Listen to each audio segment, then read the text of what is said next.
I'm Jay Horton. I make movies that make money. This is how. Jay, why do you say you are a filmmaker who makes money?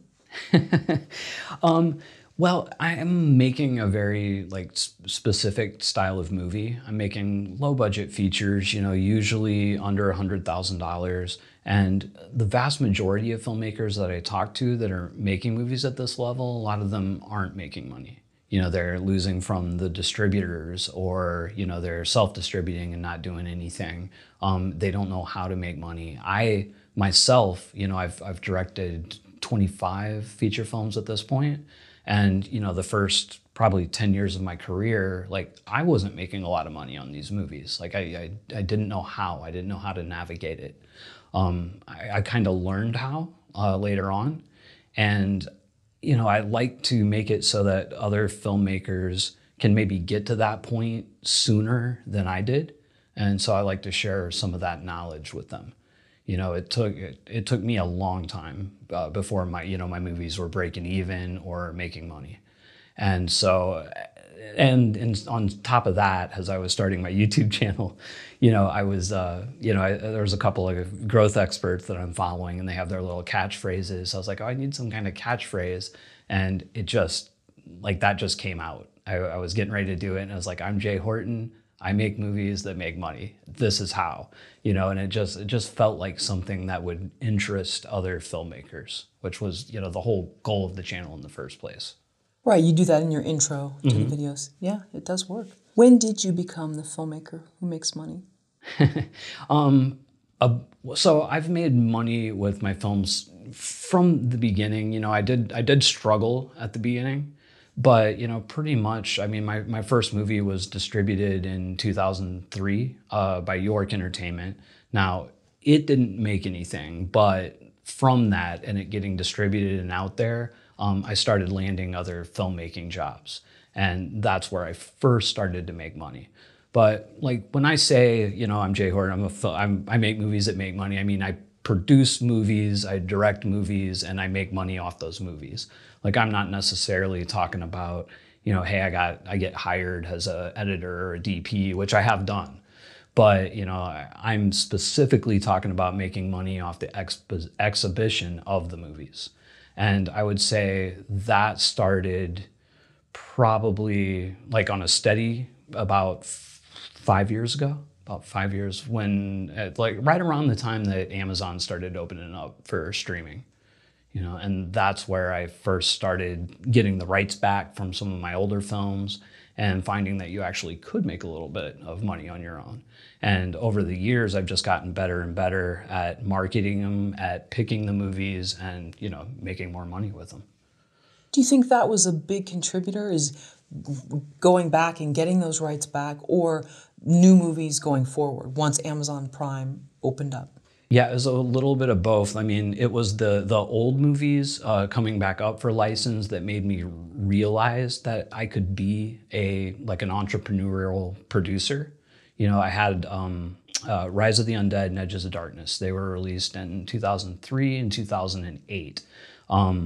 Around 2014 or 15, I got the rights back for both of those within a year. And I honestly, at the time, I didn't know what to do with them. And there was a service called Create Space. It's owned by Amazon, but it was basically created for self-publishers, authors. But they were doing a thing where you could give them your ISO video file from your movie for DVD, and they would make videos on demand, or DVDs on demand. And real soon after that, they started giving you the option to go onto Amazon Prime. And so this was before Prime Video Direct, but it's still basically a similar process. You'd upload yourself and get it up. So I put these two movies up on Amazon Prime, and they were making a few bucks a month, like nothing big. And then out of nowhere, one of them popped up to $1,000 a month. And then it kind of hit me. I was like, oh my gosh, what if this was a new movie? Because this is a 10-year-old title at this point. And it's doing all right. So then I started seriously considering, producing movies and hey, here's somewhere where I could put them even if I didn't do traditional distribution. And so I, it was always in the back of my mind. And then after I had a little sidetrack with Gas Money Pictures where I was doing animation studio. And that took me off movies for about 2 years. But then when I came back, I was like, hey, I'm going to do this like self-produce, self-distribute thing. And I just started making documentaries. And that's where I really got immersed in like the streaming and Amazon and then later Film Hub and then back into traditional distribution. Was that the point of no return when you saw that email or whatever with $1,000? Yes. Because like from that point on, I realized that, hey, I can self-generate material. I can make these movies on my own without answering to anyone. And I can make a reasonable amount of money on it. If I made $1,000 on this older one, could I make 5,000 or 10,000 with a newer one? So it was like, hey, I don't need anybody to do this. There's no gatekeeping. It's almost anyone can put a movie up there. So yeah, it really, really opened up the doors to me being my own boss. And with this $1,000 in 1 month, were there rumblings online? Did you see more? Was this a complete surprise? Complete surprise. So I was doing absolutely no promotion for it, no social media. It had no social media presence. Like I said, the movie was 10 years old. I had pretty much written them off at that point. It was totally just a fluke of the algorithm. It was on Amazon and a certain group of people started watching it and it just took off. It got a bunch of reviews after that and still not a ton. Like you'll hear people talking about how critical user reviews on Amazon are, but I've never really found that to be true. I don't think it hurts, but I have plenty of movies that have made, 5,000 a month, 10,000 a month, and they have, less than 200 reviews. So I never thought that was a big thing. But yeah, it really opened up. From that point on, I was just like, hey, this is what I want to do. And I've always had kind of a problem working for people. I always wanted to be my own boss. So here it was, I can do it. Did you quit a job after that or you were freelance? So I was freelancing. Around this time, I was freelancing a lot. So I was primarily making my living as an editor. I worked for Fox cutting promos for a while. I would cut other people's features. I was hired to direct other people's features. Like I directed about 10 feature films for a company called AMG Film Partners. And they were all between $25,000 and $50,000. After I saw the self-distribution thing, and it took a few years now, because I started making the docs and, I'd do one here, one there. It took about a year before like my money was steady enough to where I could say, hey, I don't have to do freelance anymore. And I did. So I haven't done a freelance job in probably 3 years now. I directed one documentary last year that was for hire, but it was based off my, the stuff I'm doing now. What's the one thing you wish someone had a heart-to-heart talk with you and said, this is what's going to happen and this is where it's going to be hard? And you learned it on your own and... I wish that someone had set me down and been more realistic in your expectations of what your career is going to be, or what it takes to make a living as a filmmaker. So when I was starting out, I had the same vision that most filmmakers do. I'm going to make this low budget movie and I'm going to put it in film festivals and it's going to get discovered and some big distributor is going to pick it up and it's going to take off and I'm going to be Spike Lee or I'm going to be Quentin Tarantino or I'm going to be Robert Rodriguez. And that's what it takes to be able to make a living doing movies. But it's not so. There's a whole sub-level of working class filmmakers that are making movies that a lot of people would consider backyard movies shot for $10,000 or $20,000 or $30,000. And there are people out there that are making these movies and can make livings off of them. You might not be rich. I'm not on red carpets and, I'm not getting Oscars and awards and all of that, but I'm doing what I love to do and I'm making a living at it. And to be really honest, and a lot of people will say that I'm rationalizing it because I'm not at the higher level. But honestly, at this point in my career, I don't want to be much higher. I mean, don't get me wrong. If I stumbled on a $500,000 budget as opposed to a 50, that'd be great. I'd love to do that. But as far as like directing, like studio films or tentpole stuff, I have absolutely no desire to do that anymore. I did when I started, but not now. But I really wish somebody had made it known to me that like you don't necessarily have to be Quentin Tarantino to make a living making movies. It's interesting how people's desires for success change, and maybe you get tastes of it here and you realize, you know what, this is a lot of stress over here. I kind of like this realm where I'm doing my own thing, I'm still accountable, but I don't have to be, there's a price to pay, I think, for certain levels of a career. Yeah, totally. And one thing that's always been not a problem, but a source of anxiety for me, especially when I have outside investors. Like, I feel a moral and and of course a legal responsibility to return the money. And when you're making movies for $50,000 or $60,000 or $20,000, most of the people that are investing in those movies are not super rich people, because like real, rich, experienced investors, they're not going to invest in a $60,000 movie, and not because it can't be profitable, but because, there's a ceiling to how profitable it can be, yes, sky's the limit, but, it's outliers. For the most part, if you do 100 movies at 50,000, the most one of those is going to make in a year, in general terms, is like maybe a couple 100,000, and that's like at the tippity top. So for a regular investor, somebody that invests millions of dollars, or they have that's just not an exciting investment. They're like, what, I'm going to put 60,000, and 2 years later I'm going to get 150% back, or maybe 200. It's just not.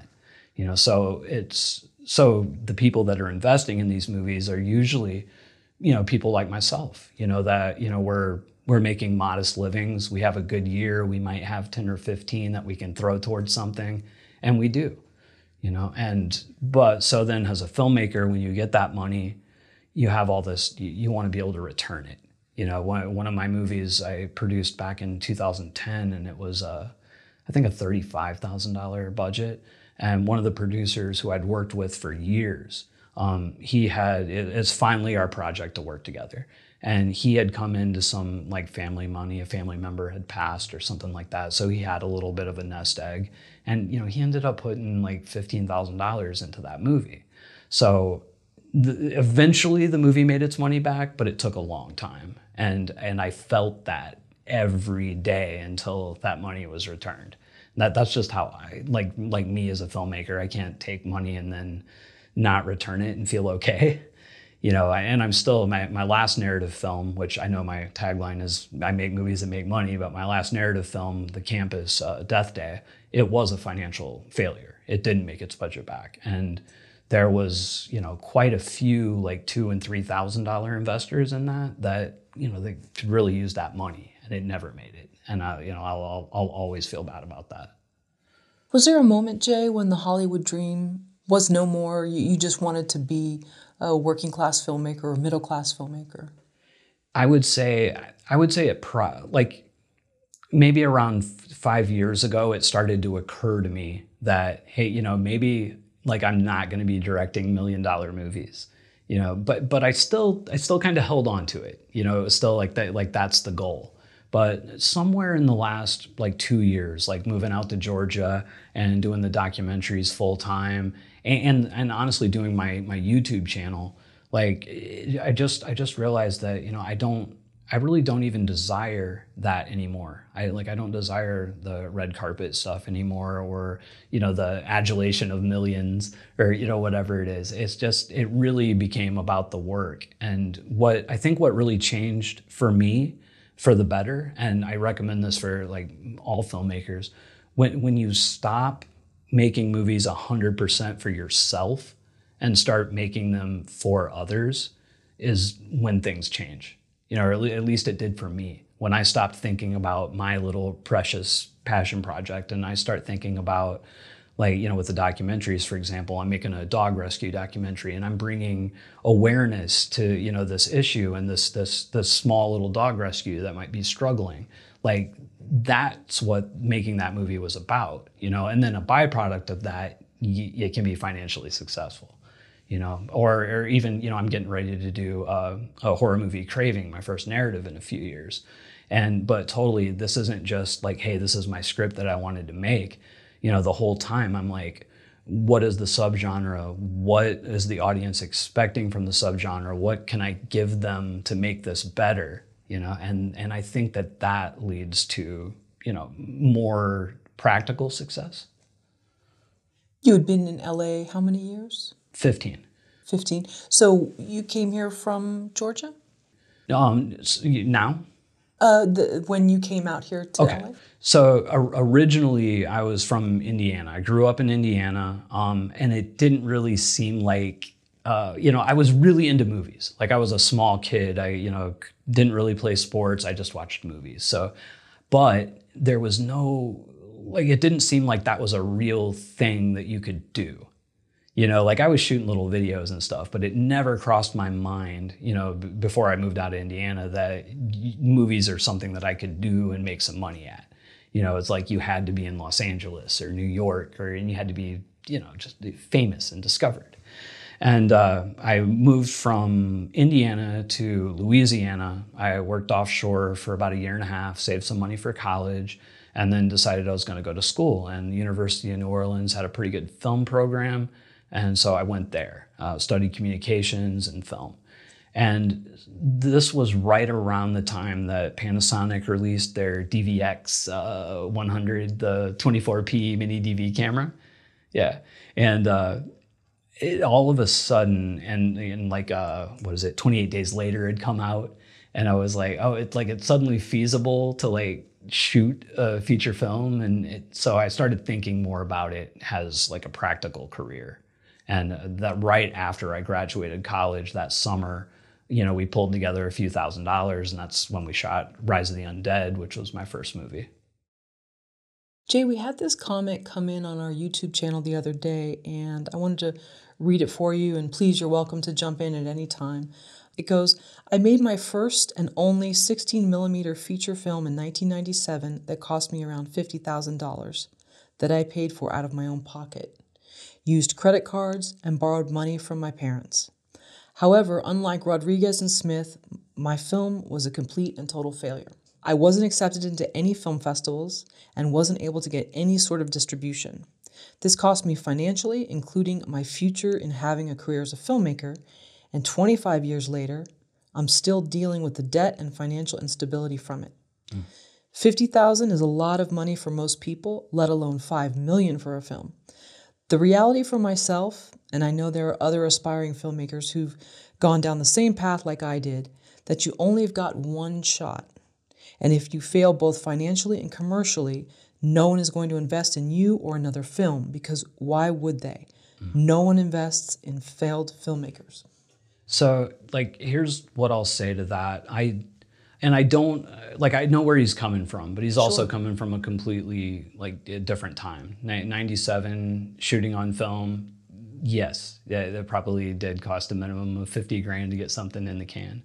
But today, it doesn't. Like, it doesn't cost that much to make. It doesn't have to cost that much to make a feature film. And when we set ourselves up that, hey, I got one shot and it's this and it's over, like, it almost is never going to work out. In my experience, like, filmmaking is a numbers game.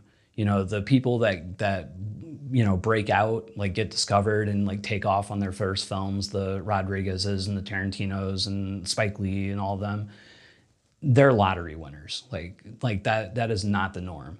Most filmmakers that I know very few that did well in their first movie. Like almost none. I can't name any. I didn't. Actually, on the movies that I produced, it took me maybe 4 films before I was making like a profit. You know, but again, I wasn't spending $50,000. Today, you know, you just got to, set a smaller scale for what you're shooting. But you can shoot a feature film for $20,000. You can shoot a feature film for $10,000. If you're smart. If you pull in favors, you have gear, you can do these things. I have a phone in my pocket that has a better camera on it than the cinema cameras that I did my first like 2 or 3 movies on. So today I think that one of the biggest problems with indie filmmakers is they're still looking at the filmmaking landscape like it was 97, like it was 2005, and it's not. It's a completely different time. There has never been a point in history where it's so easy to make movies. It can be so cheap to make movies, and it's easy to get them out there, like on professional platforms. Now, on the downside of that is everybody can make movies, and there's a lot of content, and we can get into that later.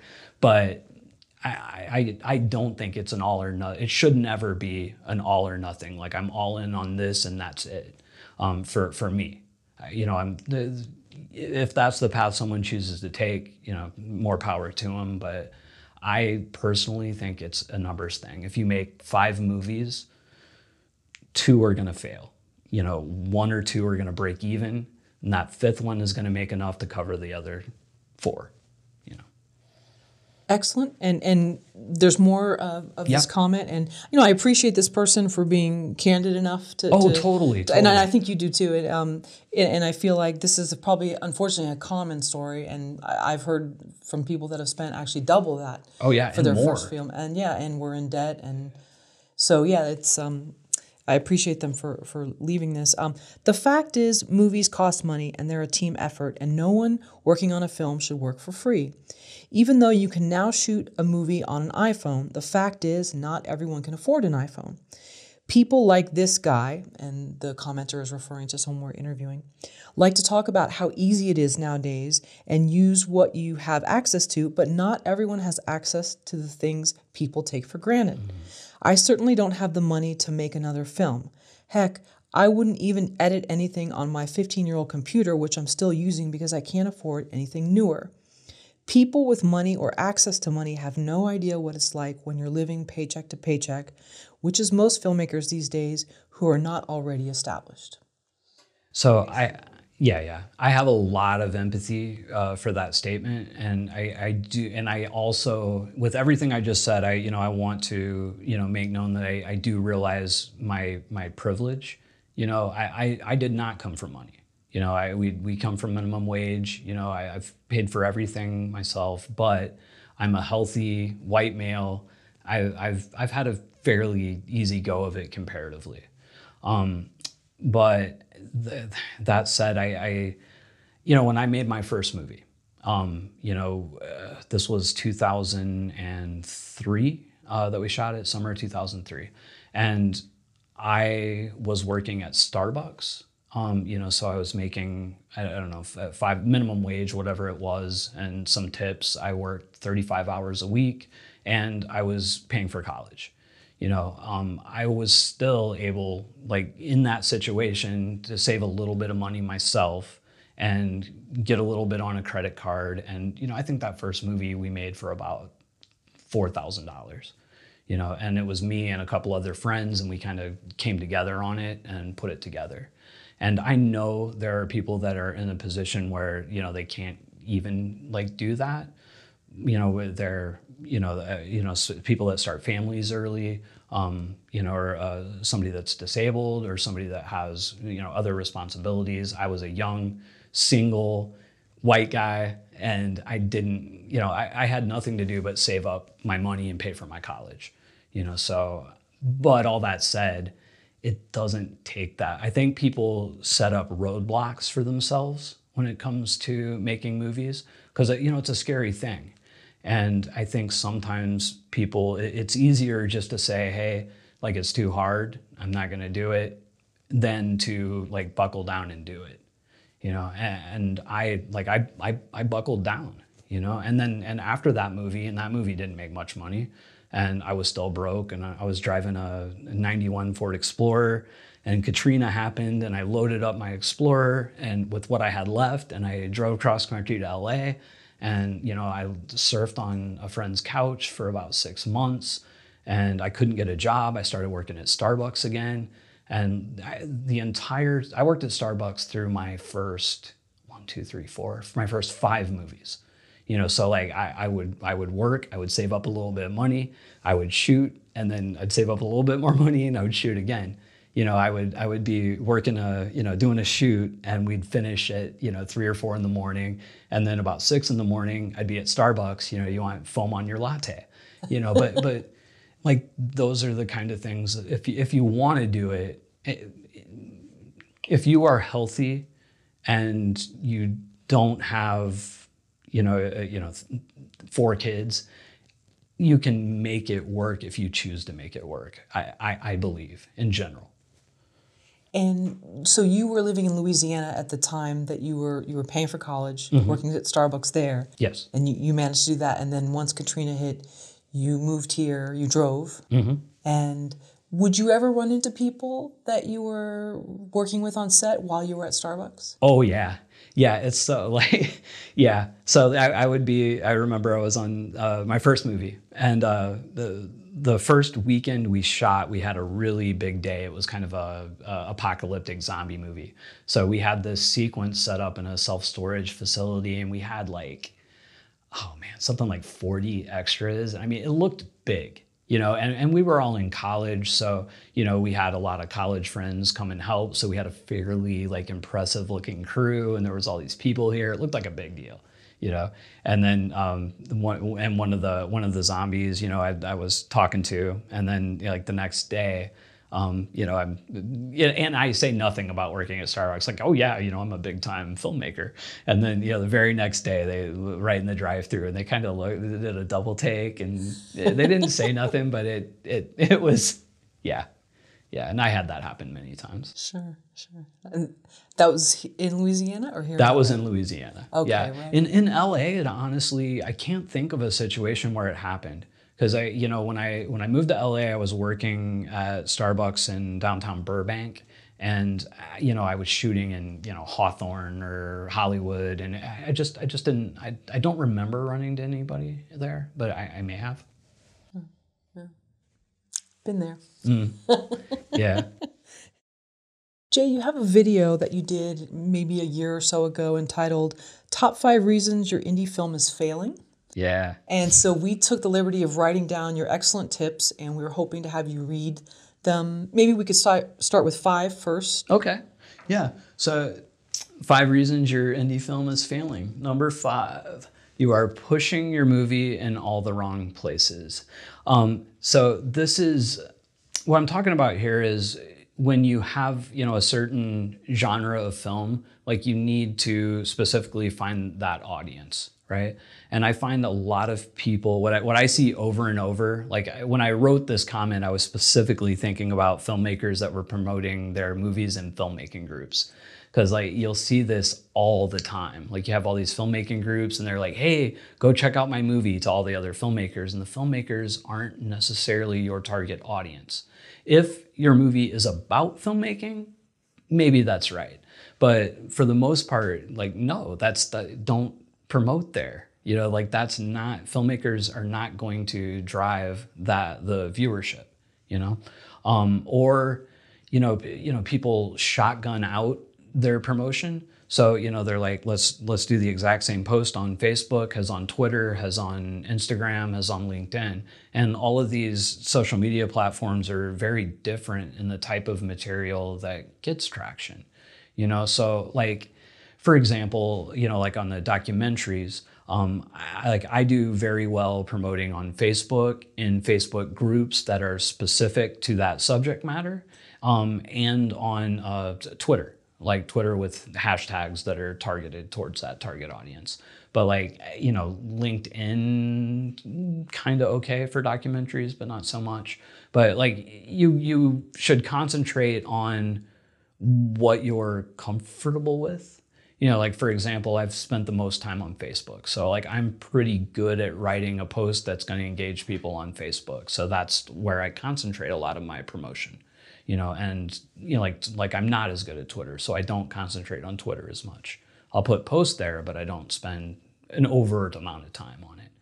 But and I don't or I discovered Pinterest. A lot of people say like Pinterest is a waste of time, but like I've gotten a lot of really good video views there.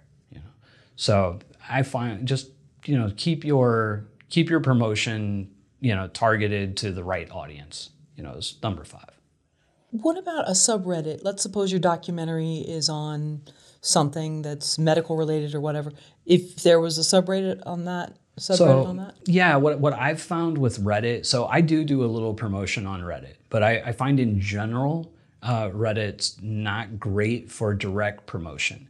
Like you have to be really sly with your promotion on Reddit because there are like some Facebook groups, there's rules, but like Facebook, it's really easy to circumvent them. Like Reddit, I've been banned from many threads, for throwing a link in something.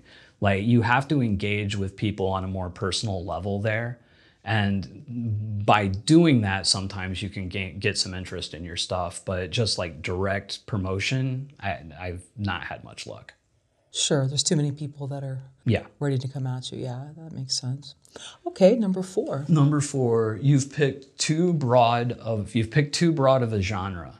So this is like I'm making a horror movie, right? And like that's it. That's your genre. That's who you're targeting. Horror is a super broad. I'm not saying don't do a horror movie, but I'm saying there are subgenres of horror. So what is your subgenre? Are you a monster movie? Or is it a siege movie? Is it a combination of the two? What I'm finding recently is that, amalgamations and, combining subgenres is really cool. So like, the movie I'm getting ready to do, it's a monster movie, but it's also a siege picture. It has a little bit of crime element to it and, pinching those together. But when people are just like, I'm making a drama, where do you promote a drama? Where do you promote a general drama movie? Now, what's that drama about? Is it about a small business owner? What type of business does that owner own? Is there a community around that kind of small business? Like, you don't necessarily have to, create a project around your marketing. Like, hey, I'm going to create this like double subgenre. No, you're making a drama movie, but you don't think of it in general terms. You think of it in specific terms. What's the race of the people? Is this people of color? Is it LGBTQ? Or is it white folk? And who are you marketing to from the beginning? So like I find narrowing that down really early on and knowing what your project is and how to get to those people is how you market successfully an indie film. Okay, let's suppose it's a mumblecore college film, early 20s relationship movie. So the first thing I would do is look at, if they're straight or the sexual orientation, I would look at that. If you're doing a drama movie these days, my piece of advice is find an underserved market. Not to exploit it, but to shine light on it. Because one subgenre that's doing really well, like on Tubi these days, is like a black-based, female-focused like romance with maybe a slight crime tinge to it. And like 10 years ago, those movies were you couldn't make hardly anything on them. Now they're doing really well because it's an underserved market. If your mumblecore thing, is the main character a musician? Let's just say they're a musician. So what type of music is it? Target those types of fans, or if they're a baker, what kind of baker is it? What kind of cook or culinary skill, find things in the movie that are a strong enough element in the movie that you can market around it, like to garner interest, because it's really the biggest mistake I see filmmakers making over and over with their marketing is it's so general. I just made this drama movie and here it is, here's my trailer. You have to give people a little bit more than that. There has to be something that they can connect to, that they're gonna have interest in that post to even engage with it, Great point. That's very true. Okay, number 3. Your overall marketing is ineffective. So, um, I honestly don't remember exactly what I was saying with that one, but I think what I was getting at is like you're just being too like generic in your marketing. You're like here's my movie, check it out. You know, how many filmmakers do you see on social media? Here's my movie, check it out. Let me know what you think. Like who does that except for like your very like good friends or your mom? Who is going to comment on that? You know, unless it's to just tear you down and, you know, chastise you for making a generic post. So that in general, I think people look at marketing like they just don't understand that it's about engaging people, about getting their interest, about intriguing them, asking a question. Like you'll see over and over on my posts, like I'll promote my YouTube channel a lot in filmmaking groups, but I always phrase all of my posts as a question. You know, if I do a video about, you know, how to distribute an indie film, you know, my question will be, what are some of your experiences distributing your independent films? Here's mine, you know, and that will create engagement. Or if it's you know, say you're doing a comedy movie about a startup, you know, and you go into some startup groups, and you're like, what are some of the challenges that you had starting up like your startup, right? And you start getting some, and you don't even post about the movie, and you start getting some comments on that. And then within there, you start dropping in like, oh, I did this movie about it. Here it is, you know? And that is another way to gain some engagement in some of those groups. Sure.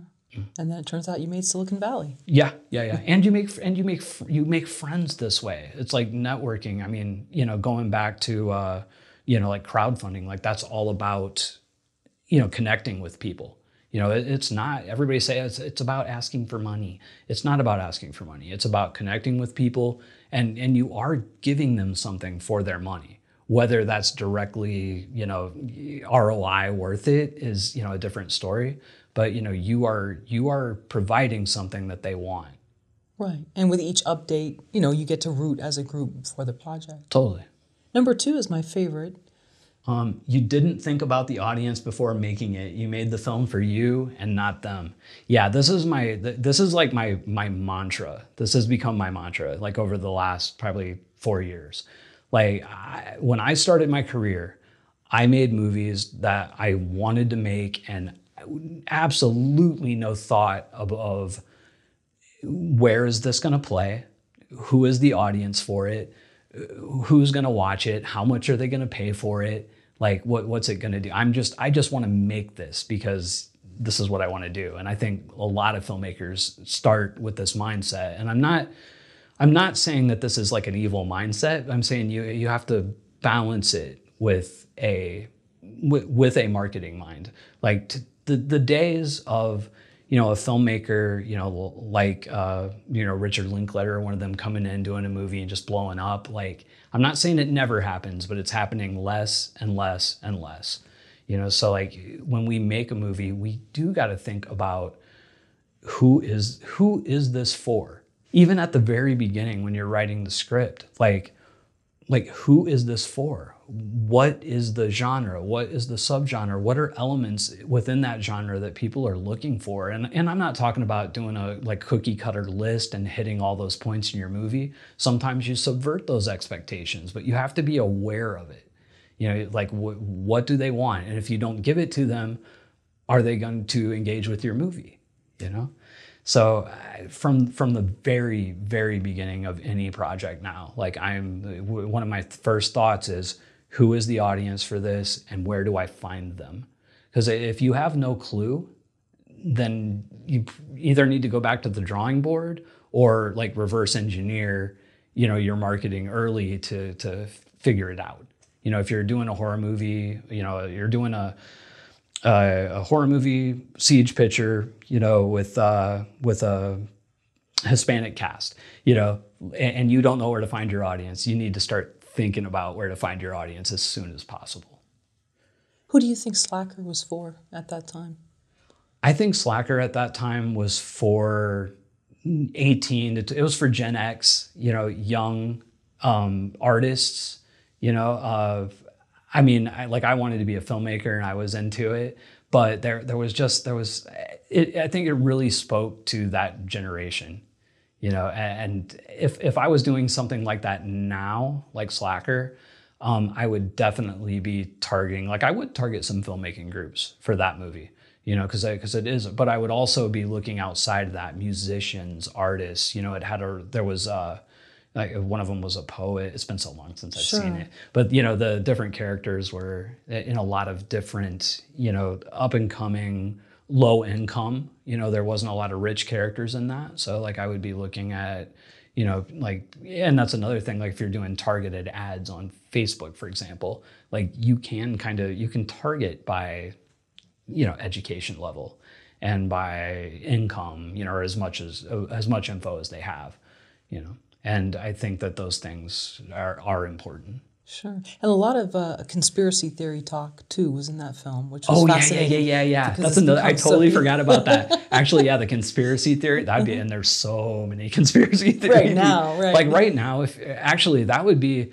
so right now, is just off the cuff, advice, you want to do a little, drama movie, something like that, have some character that's super into conspiracy theories and tie them directly into some stuff that's going on, and you will have people to push that. As long as you, if you're doing something like that, don't make fun of them, don't exploit them. Even if you don't believe it or you think it's total bull, let them have their voice. That way, that audience won't completely turn on you, I mean, of course you do that within, your own moral boundaries. Don't, broadcast something that you don't, believe in or you think are moral. But if it's not, then, go for it. Great. And last but not least, number one. The number one reason that the indie films don't make money is it's just not good. And I'm not saying that all indie films are not good here, and I'm not saying that it's always the reason, but we have to be honest with ourselves when a movie finishes, when we finish it, it's in the can, we got it edited. How did it turn out? How far is this movie gonna go? How much effort do I put into it? And I'm not saying just abandon your movie and forget it if it doesn't turn out. I fully believe you should release everything you make. Release it, put it out, even if you put it out under another name, put it out. I have never not finished a movie, and I don't have a lot of sympathy for people that finish something and don't put it out. Put it out. There's so much effort that went into it, and there are people that want it to be seen. Get it out there. But I think what happens most of the time is filmmakers just don't have the distance or the maturity or, hindsight to say, hey, this didn't turn out exactly how I wanted it, so they think it's their perfect baby, but maybe it's not, or maybe it is good, but it's just because you make a good movie or a fine enough movie, it's not entitled to make money. No platform owes you for it to perform. The audience doesn't owe you to watch it. You have to get them in. And if you fail at that, that's it. It's not going to perform. And sometimes I think a lot of movies come into the market and people haven't paid attention to the other four things. And, maybe technically the movie is fine. It looks good. It's in focus. It's got, good production value. Performances are okay.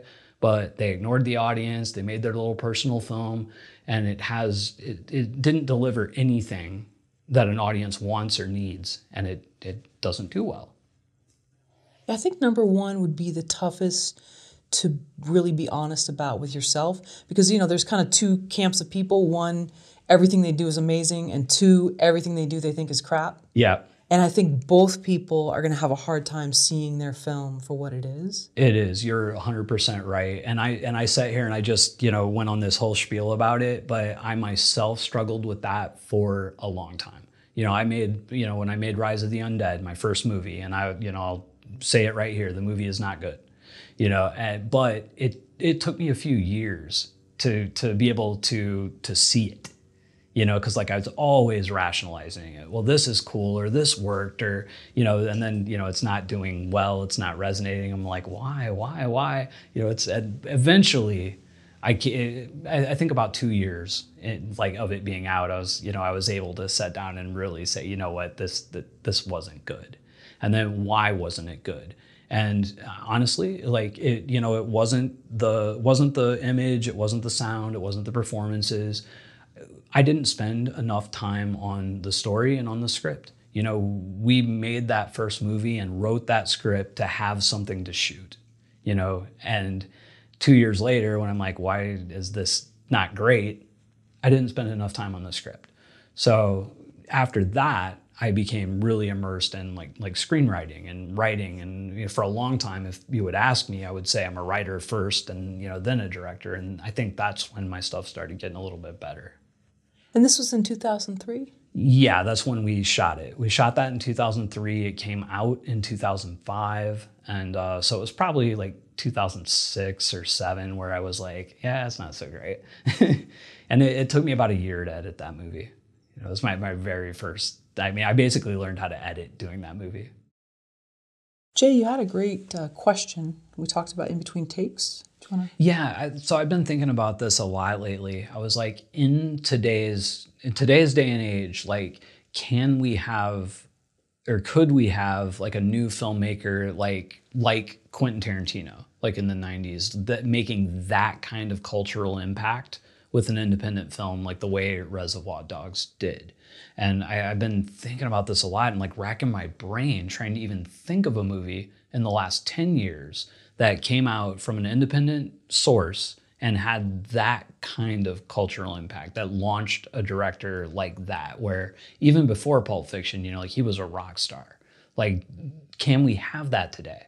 And I don't know, because like I was thinking like the closest to it in the last like 5 years might be the Safdie brothers, but again, not like Tarantino. I mean, my mom knew Quentin Tarantino. My mom didn't know the Safdie brothers. You know what I mean? I think today with the proliferation of streaming and just all of the content and kind of, our disposable society, whatever you want to say. But I don't know that a filmmaker, no matter how good, you could make a movie as good as Reservoir Dogs. There's definitely people that are as talented as him out there that, are making their first movies, but can those movies have the kind of impact that something like that had, or that Slacker had, or that Clerks had? Can we have that today? And I would say no. It would be my honest opinion is I don't think so. It's not impossible. Someone may totally come out and shock me this year, but I don't think so. It seems more that the way things are working now are like the Safdie brothers, where like how many movies did they make before like we knew who they were? A few, and they built up to, Hard Time or Good Time and Uncut Gems. But they had like what, 2 or 3 movies before that? I thought so. Something like that. The Spirit Awards. And I think they might have been, were they like YouTubers or something before that? I don't know. I'm getting off. But what I'm saying is they didn't just come out with a movie that like, boom, here we are.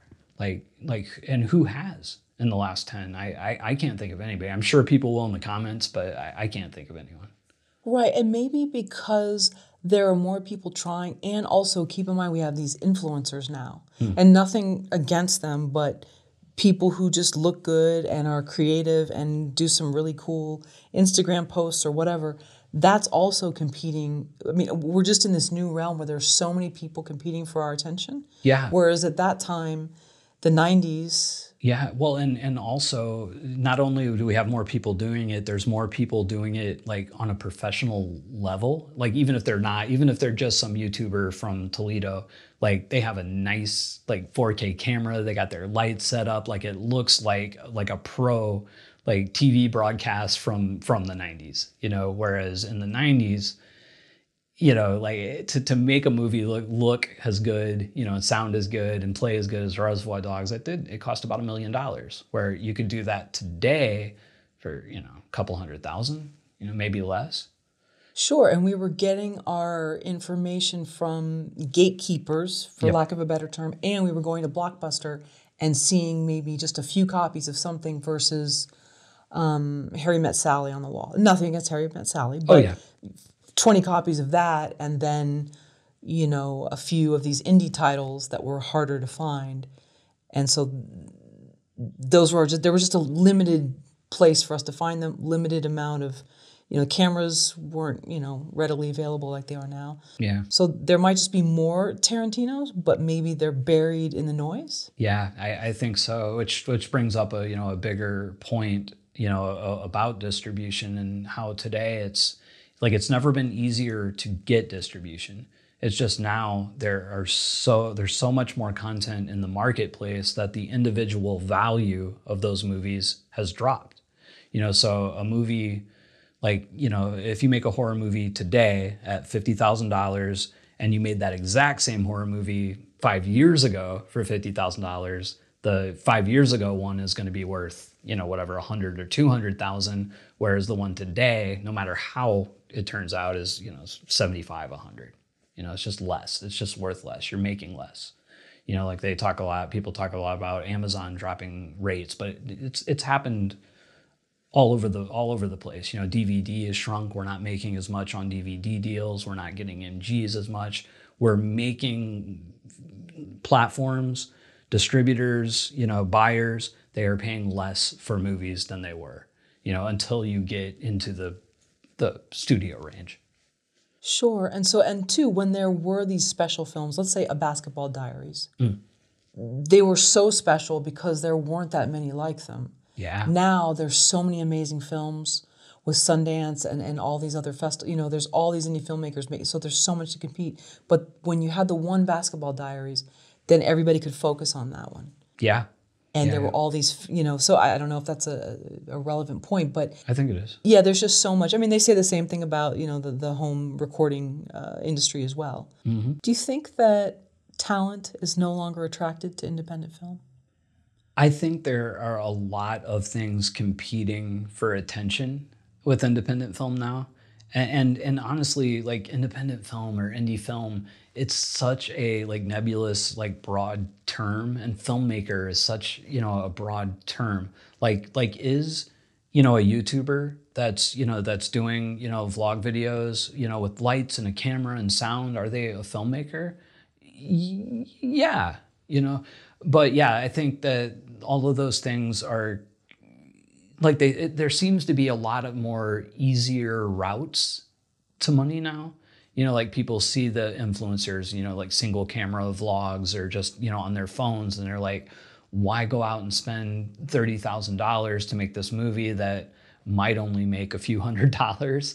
You know, why don't I just get a camera and set it up and, you know, start doing YouTube videos? And some people are attracted to that. And I do think that like some people that might have, you know, like tried independent filmmaking, like narrative films or documentaries, might get sidetracked into that. Like I've admit me, I mean, I've made films for 20 years, and, you know, about 5 years ago, I started doing YouTube videos, you know, and for me, it's, you know, it's an extra thing, but if I was starting out all over again, I might have started there.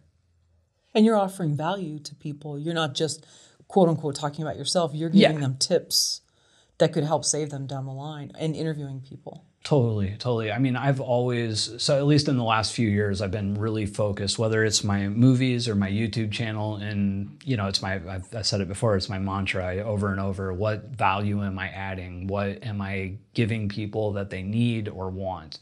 You know, and I think that has led me to doing better. Why is it hard to make money as a filmmaker? So today, I think the easy answer to why it's hard to make money off movies is there's just so many of them. I mean, on one hand, you know, I love the democratization of filmmaking, you know, the way, you know, gear has gotten affordable, you know, cameras are more and more affordable. I mean, look at the Blackmagic 6K. I mean, you can get that now for what, like $2,500 for the body. And I mean, that kind of technology would have cost, you know, 90 grand 10 years ago.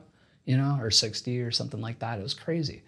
And that is awesome. And there's all these people, like, we had the you were reading the comment earlier, and they're talking about how they made a movie in 97 and they had to spend $50,000 to make that movie.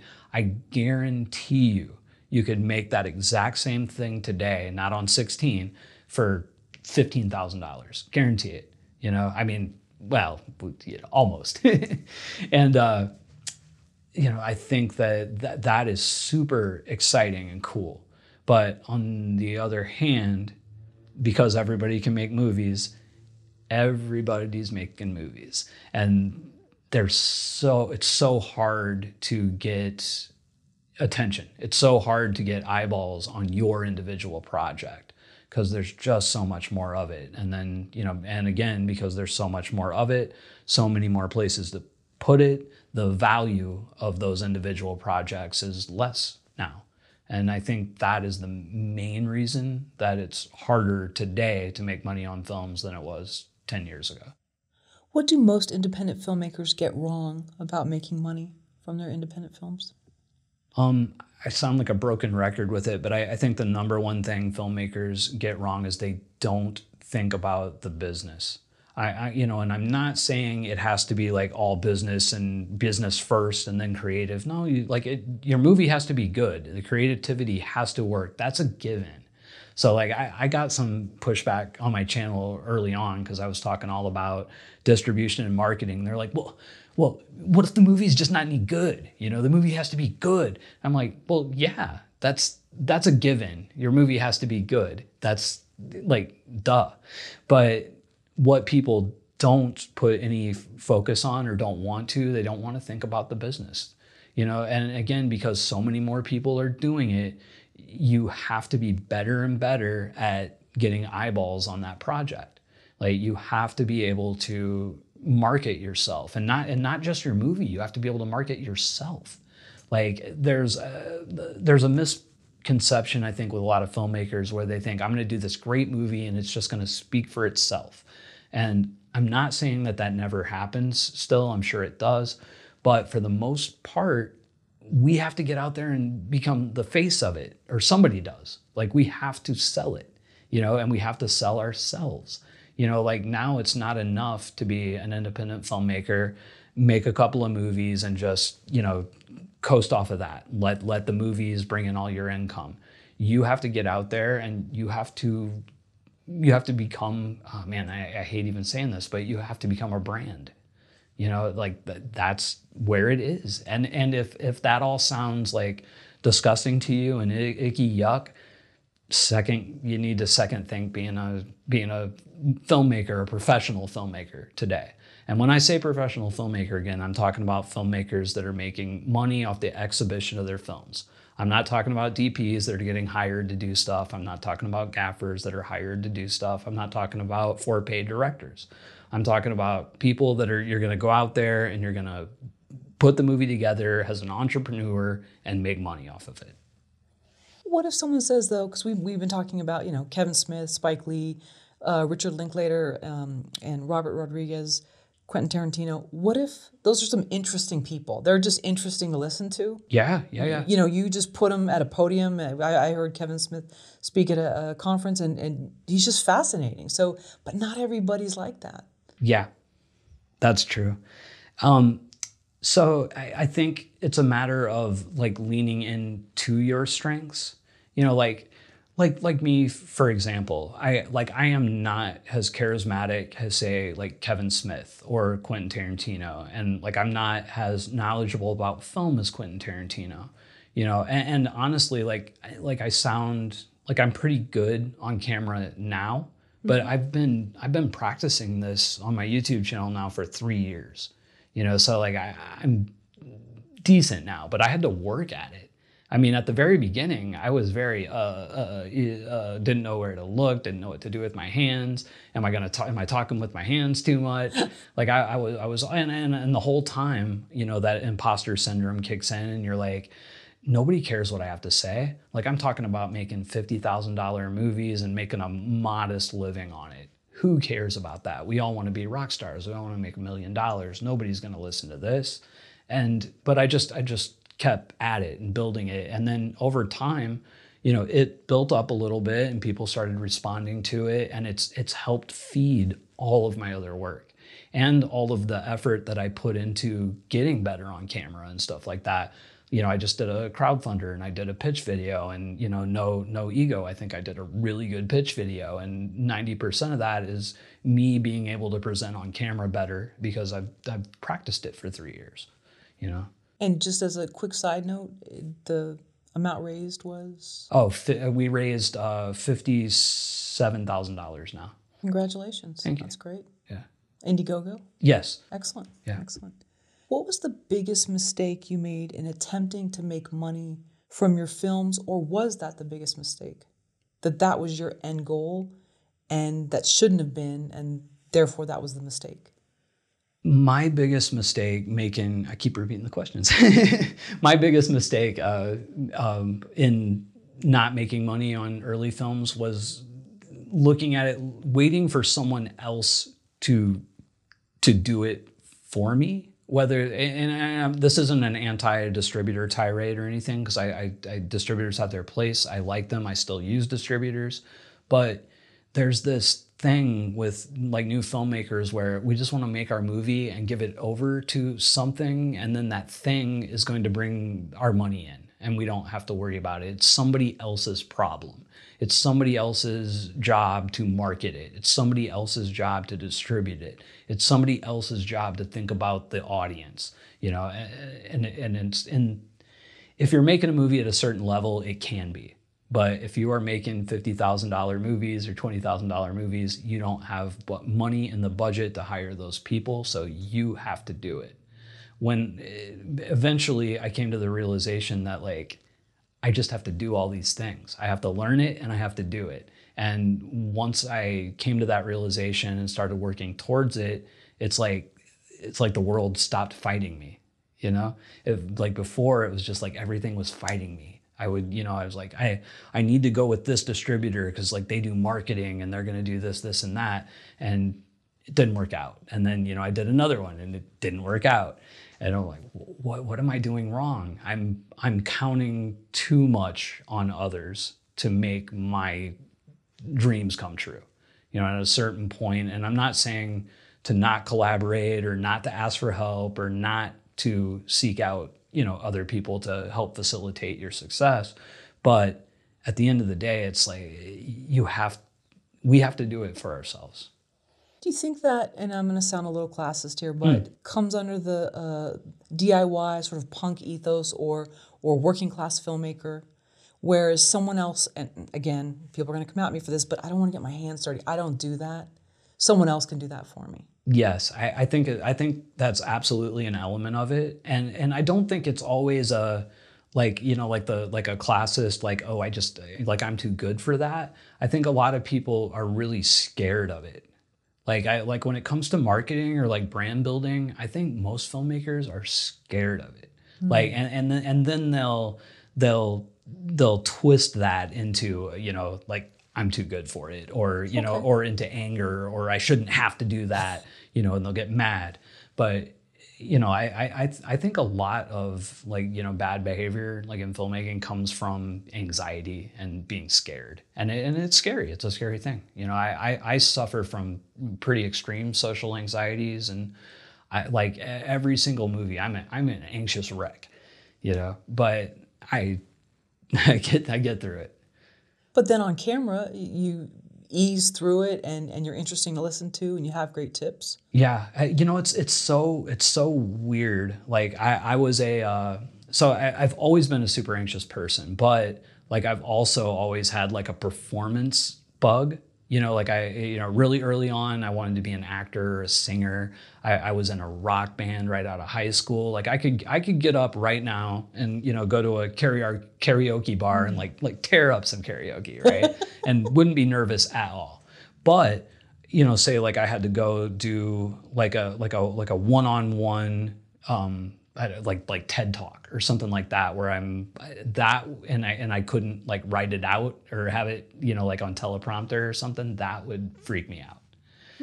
Or I have trouble As a producer, it's a problem for me as a producer. I have trouble like calling people, like reaching out. Like I'm looking for a location, so this person owns a location. I have trouble making that call. I do it, but I have problems with it. But I can go on camera and blah blah blah blah blah blah blah. But then I get nervous doing live streams. Like I get really nervous doing live streams. What do you love about Amazon Prime? I love that Amazon, like, sometimes that people think I suffer from Stockholm syndrome defending Amazon, but they opened up independent film distribution in a way that it has never in history been done. Like Amazon Prime made it possible for an independent filmmaker in Indiana making a $6,000 like backyard horror movie to distribute their film and have it on the new release wall, like right next to Fast and Furious. That is cool. And initially it was paying pretty good. I mean, I don't remember what the first rates were, but I think it was like 15 or 20 cents an hour, which some people say like that sounds low, but you can make a lot of money at 20 cents an hour on a streaming platform, on a platform like Amazon, where there's like whatever 90 million users watching. I think it was incredible. I think they made mistakes.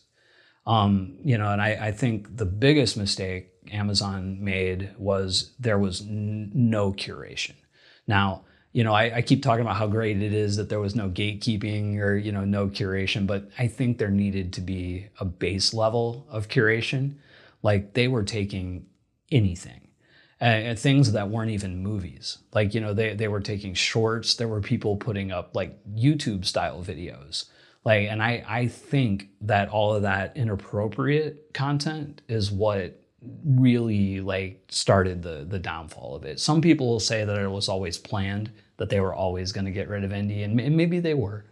But I think it at least would have held on longer had they not been putting out YouTube videos. And there's a filmmaker that I know that was putting his stuff right from YouTube onto there and calling them documentaries, but they were not. They're like vlogs like I do, on there. And I would never put that on Amazon, but I think that's what led to it. But I mean, like I owe a lot to Amazon. It opened up my eyes to what like independent filmmaking could be financially, and now it's kind of gone, but other things have popped in, like Tubi. What are 3 tips a filmmaker new to Amazon Prime should know about getting their movie up there? Well, so 3 things people should know about Amazon. The first thing is that it's not what it was. So now if you are a filmmaker and you want to upload directly to Amazon, you cannot do it for subscription-based, the SVOD. The only thing that you can do is TVOD. And I think now you can do documentaries again, but for a while they weren't taking docs at all. But I think for TVOD now you can still submit, narratives or documentaries. And you'll make, I think they pay like 50% of the rental or the purchase price to you. So that sounds pretty good. And if you have a title that, has some legs, that is good, that might have some stars, you might do good with TVOD. But the first thing to know though is that you can't just upload and be free with Prime anymore.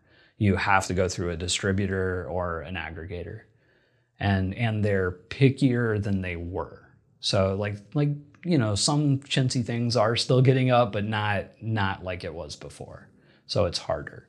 So let's say you're going through a distributor aggregator and you get up there. So what are some things that you need to know in order to do well there? I think filmmakers need to like wrap their heads around. Where I learned this from was doing YouTube. So when I started growing my YouTube channel, I started watching all these YouTube growth experts, right? People with 300,000-400,000 subscribers, and they're talking about this is how we grew our business. And they start talking about looking at analytics. They start thinking about hooking the audience early and keeping them engaged and giving the audience what they need. And I started thinking about my features like that, so like, like now I would be much more hesitant to do like, a movie that had an opening, like slow burn 20 minutes. Like I would be hesitant to throw that up for something that's going to perform on a streaming platform, because in today's day and age, they used to say like with screenplays, you have 10 pages, like, to hook the person. Not anymore. You got like 60 seconds. Like, and if something is not happening that is going to engage the audience early on, they're out of there. So like you got to front load some good stuff, So I think about that. And then I've talked about, like engaging in the algorithm. So, when you're typing out your description, and even if you're going through a distributor, 9 times out of 10, filmmakers are still writing their own synopsises and stuff like that. So start thinking about that. That is your first like thing to start thinking about, like SEO, search engine optimization. So like using keywords. And you want it, and you need to be able to blend those keywords into your sentence and paragraph so it sounds organic and not clunky. But you're thinking like I'm doing a horror movie with zombies and vampires, right? Zombies versus vampires. So like you want zombies in your description, and in a couple of different ways. You want like zombies, undead. Try to think of like 3 different terms for like zombies, and then try to think of maybe 3 terms for vampires, and then try to find a way within that paragraph to work as many of those in as you can, and because these like Amazon, when people search, like these keywords come up and they're matching audiences with their keywords, so it's important. So think about that, and then think about where you're gonna, what kind of movies like do better on Amazon. And Amazon isn't a super like indie friendly thing now. So like if you are doing an indie film, the indie films that are gonna do better on Amazon are gonna be stuff that have a little more of a like a mainstream feel, like a little less nichey, or they have, and no extreme like violence or sex or drugs. Like you really got to, it's really weird. Because I remember when I started, I used to always say, hey, if you're going to make a $10,000 movie, you might as well just go balls to the wall and throw it all out there and not worry about nothing. This is the time to be punk rock. Not necessarily if you want to make any money off of them. Because, and then now that AVODs are starting to take off a lot more than the subscription-based platforms, stuff like Tubi or IMDb TV or even YouTube. Now those, you're getting paid from the advertisers, and the advertisers have to be matched with your stuff.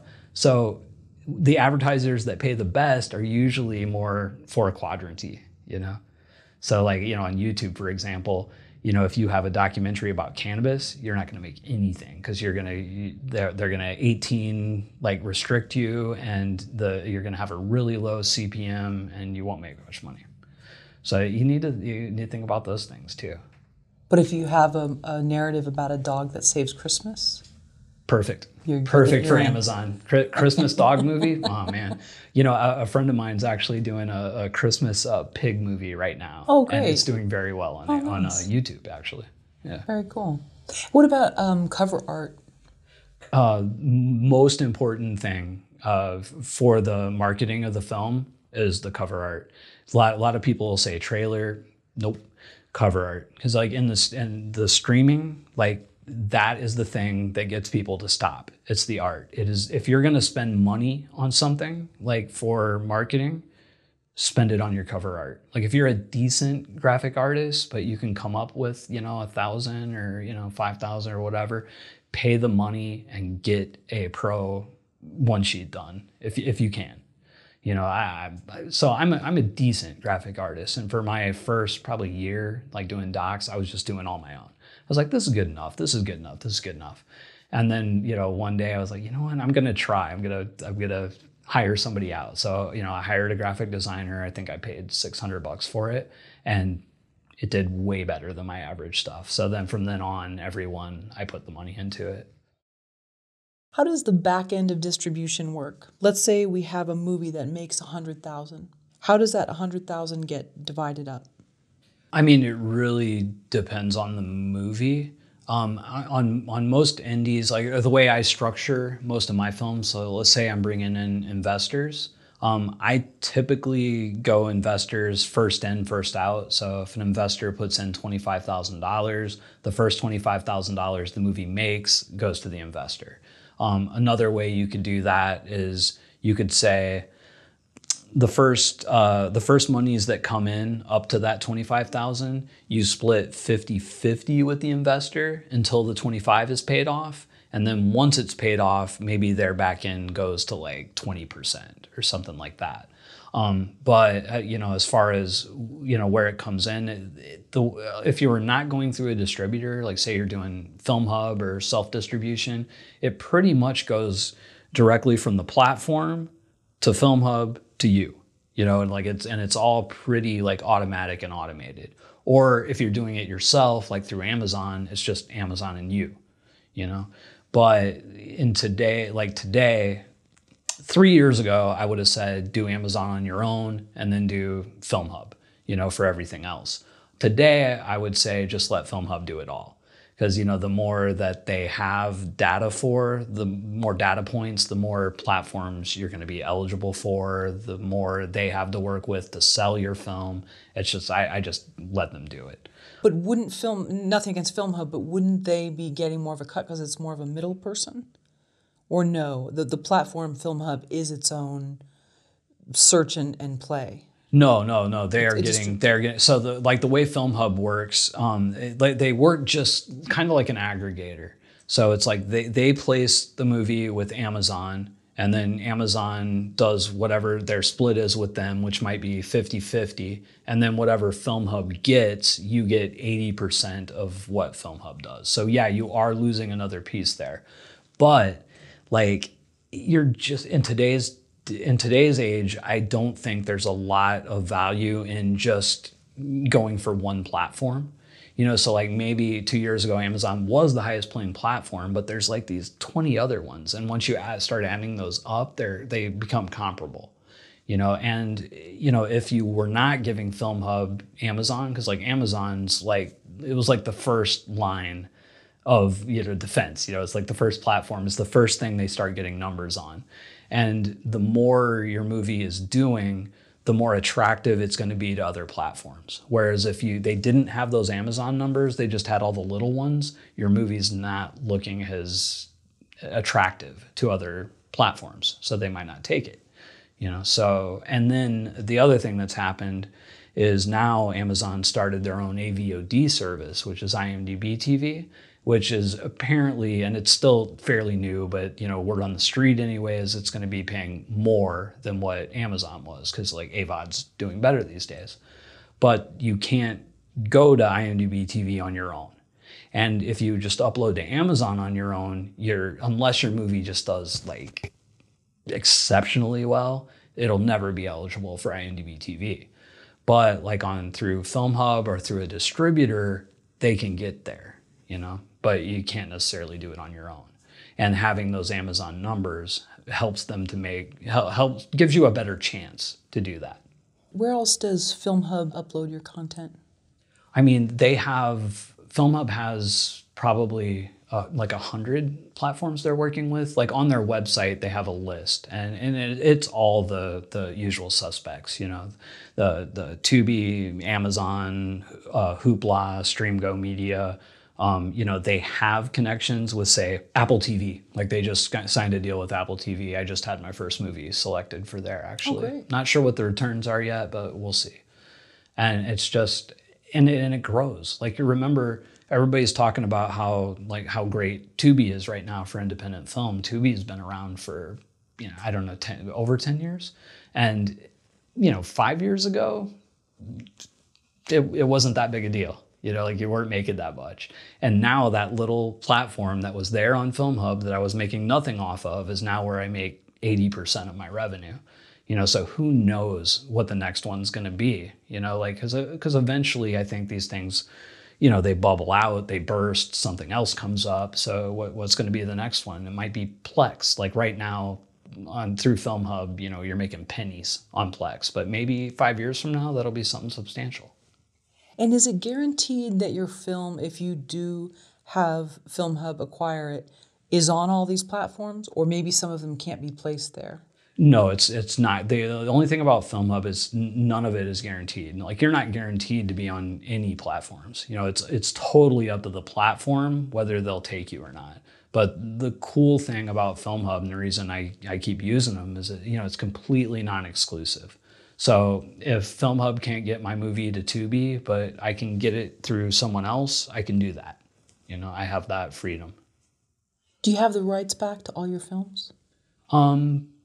I have the rights to most of them at this point. I have been working with Indie Rights Distributor over the past couple of years. So I think they have like 5 or 6 of my titles.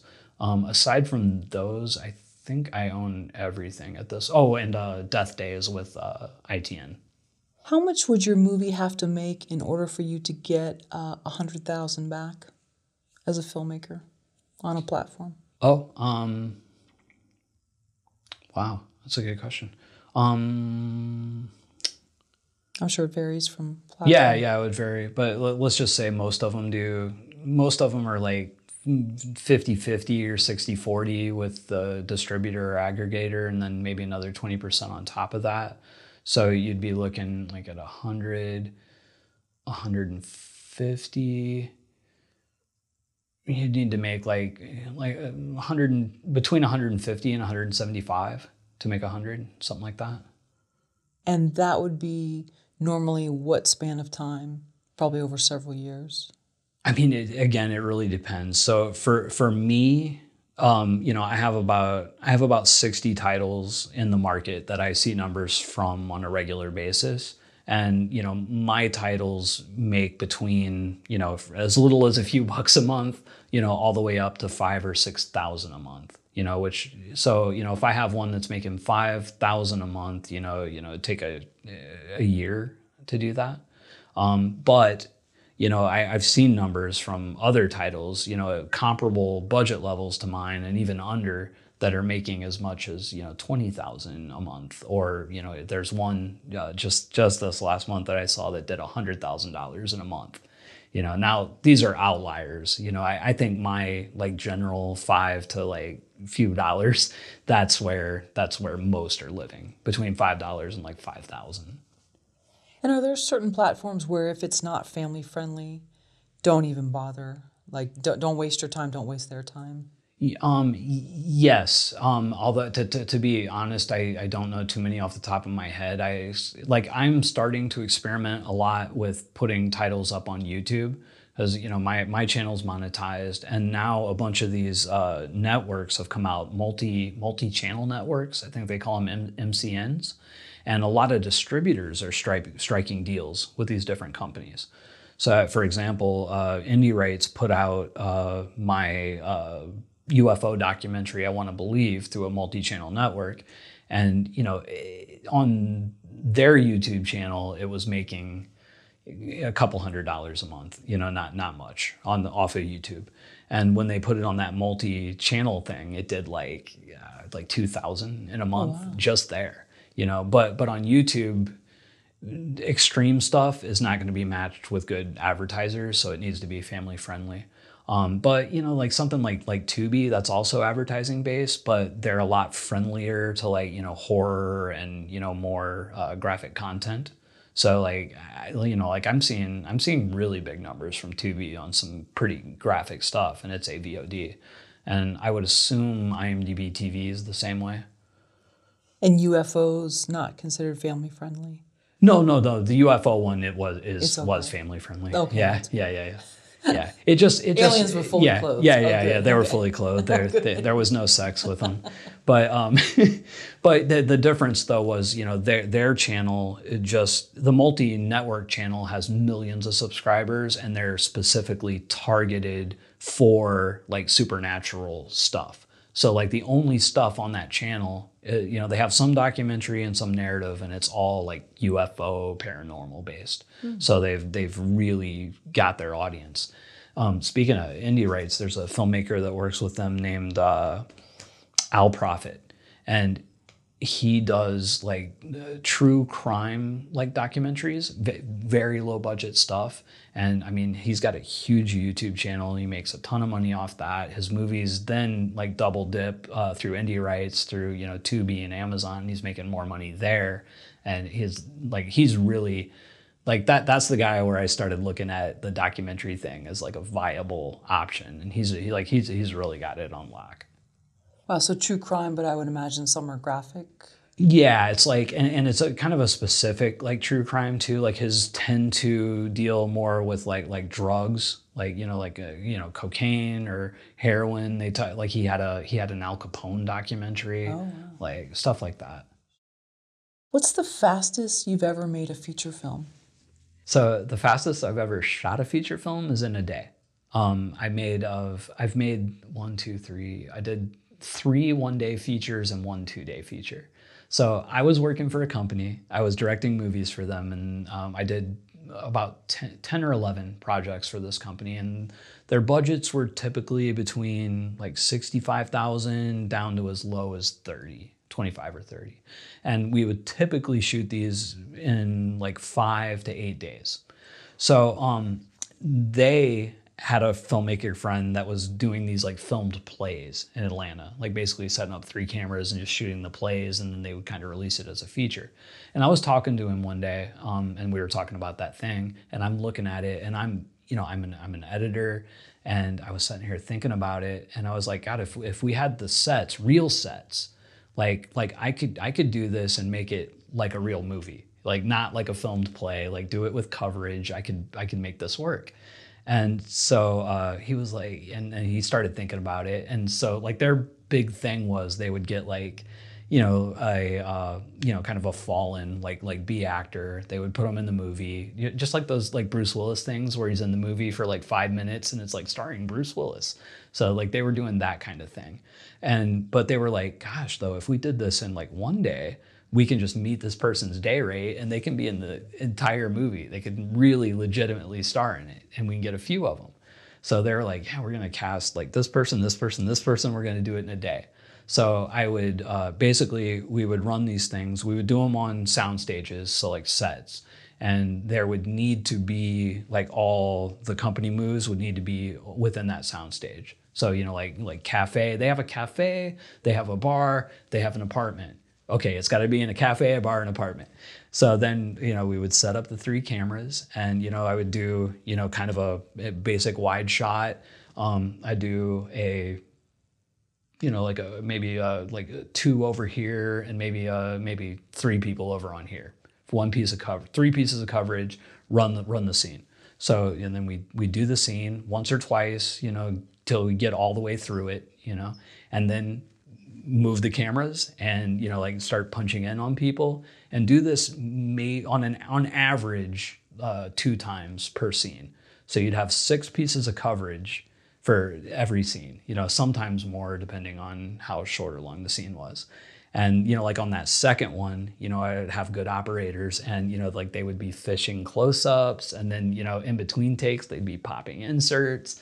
And we did it. We shot like 85 pages in a day and just knocked them out. And there was 1 month with that company where I shot 4 movies, like in a month. We did a 5-day, 2 1-days, and a 2-day, and just bam.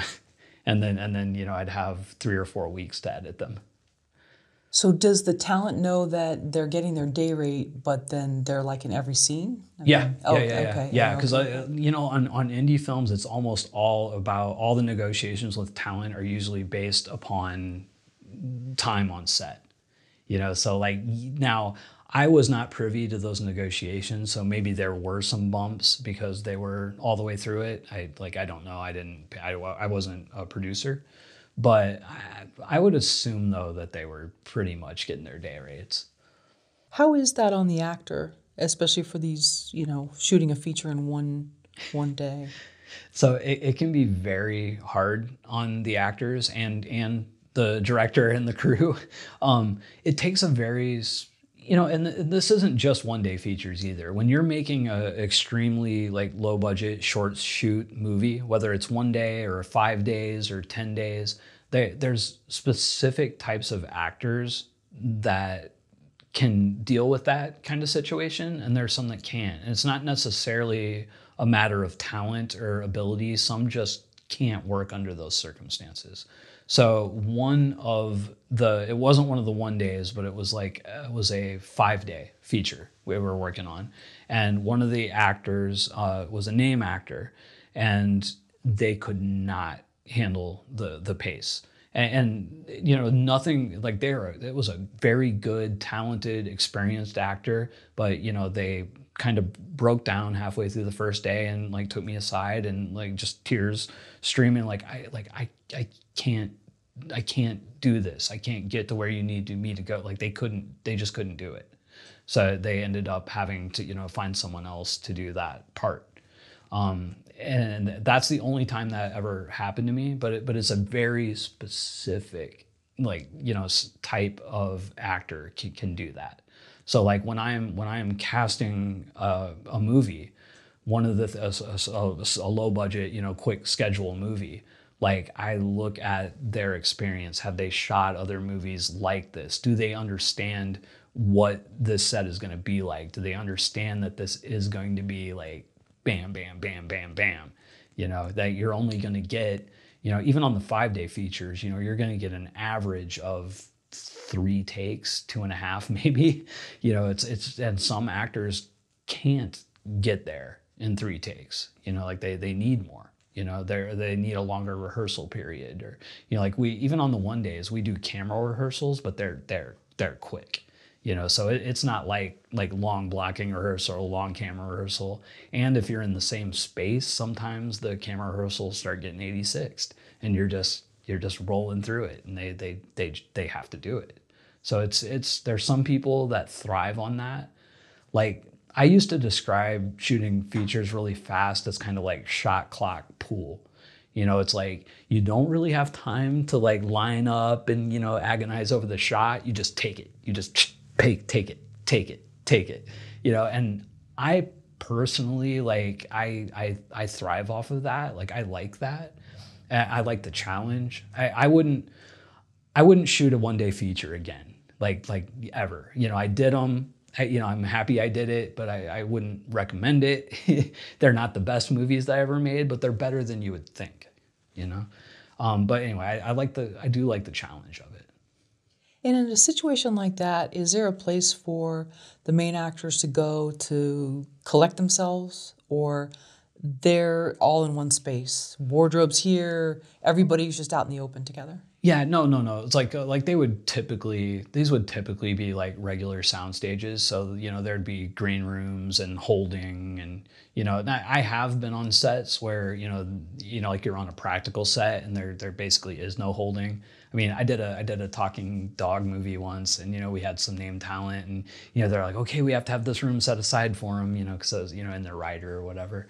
But I forget what happened, but they like didn't have the room, and the person was like totally cool. But here was this like person that you'd seen in all of these movies like growing up, and they're sitting there like on the floor in a corner between takes, but they're totally down. And I think that even like name actors, when they're working on something like that, they know what they're getting into, or they should. And honestly, I think like with that, as long as you are communicative and you don't like promise something that it's not, and you're really upfront about, hey, this is what this is, and like this is how it's going to work, and we're going to do our best to make you comfortable, but this is the situation, most of them will roll with it. And if you get a little pushback or like hesitation, go to somebody else. Sure. And sometimes they might be fine, but an extra or another smaller actor may want to go and talk to them. Yeah. And during downtime, and that's kind of their time to replenish, and then they don't really Totally. They're always on, you know. So I think that could be a problem. And I found, like, even in those cases, like those practical locations, we still try to find, like, even if it's not their official, like, you know, room, we try to find space to where they can be, and it doesn't have to be name actors even. Like, you know, the movie I'm getting ready to do now, we have a lead actor and he's very good. And like he needs he needs about, he said he needs like 2 minutes, you know, before each like new setup, that like he needs to be alone and not messed with, you know, and that's totally a valid process. Sure. You know, it's just sometimes on independent, like really, really indie films, you have to make some concessions, you know, and sometimes like you can't cast that actor, you know. It not like in this case, I'm able to make it work, but you know, on another movie, maybe I wouldn't, and I would look for someone. That's why whenever I'm casting too, like in auditions, I always ask people like, how do you like to be directed? Like, how do you like to work? And you can start getting an idea like, hey, are we going to jive? Is this person going to be able to handle the rigors of, you know, a $20,000, you know, 5-day shoot? Why do you make movies for less than 50,000? I think most people that make movies for less than 50,000 are making it just like me, because that's what we have to work with, you know, or that's what we can raise. I mean, I would feel much more comfortable, like as far as like production goes, working around 200,000 or 300,000. You know, making a $50,000 movie is tough no matter how you cut it, no matter what the scale of it is. Trying to pay people fair rates, and like it's next to impossible. So I make $50,000 movies for one, because that's the ceiling of what, well, close to the ceiling of what I can raise myself or pay for myself. You know, anything beyond that, it starts getting a little like hairier, you know? So, and then as far as returns, like, to be perfectly honest, I wouldn't feel 100% comfortable right now taking $100,000 on a movie. I wouldn't be positive I could return that back. 50,000 for the right movie, I'm 80-90% sure I can return that back, or at least most of it. 100, I don't know. When you say the right movie, are we talking narrative? Are we talking documentary? It could be narrative or documentary. When I say right movie, I mean like, you know, a genre that's doing well in the market, a scale that, you know, I think would work at that budget level. You know, for example, I'm getting ready to do a horror movie and it's called Craving. Budget's right around, you know, 50-60,000. And, you know, it's a siege picture, takes place mostly in one location. It has some incredible creature effects. And right now, as far as independent films go, independent horror movies, creature stuff is doing really well. And if your creature is good, like, it can do really well. Like, let's just say, for example, the movie kind of turned out mediocre, but those monster things are all really good. Like, that movie can still, like, you know, make that budget back and then some based off the monster. It's almost like what name talent was to, you know, horror movies 5 years ago. You know, the monster becomes the name.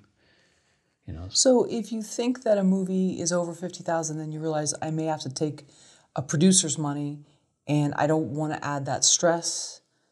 I don't want to have to, I mean, that's a lot of stress on someone's shoulders to be accountable for that. Yeah. So the 50,000 is a safe place for you because you know you can do that on your own? Yes. Yeah. And also just to start thinking about it on a back end way. And you'll hear a lot of filmmakers say, hey, if you don't get paid up front, you're not going to get paid. And, you know, maybe if you're a DP or director for hire, that's true. But as an entrepreneurial producer, you're making your back end is everything. You know, so if I have a $50,000 movie and say a producer comes to me tomorrow and they want to put in 50,000, so now it's a $100,000 movie, how much back end do I have to give to that producer? You know, they're putting in 50% of the budget, so let's just say for the sake of argument, you're going to have to give them, you know, half of the back end, you know, 50%. And how much more is that movie actually going to make in the market at 100,000 as opposed to 50? is it enough that 50% is worth it? Because I make my living off of my back end. So if I'm losing half of my back end, is the movie going to make more than 50% higher?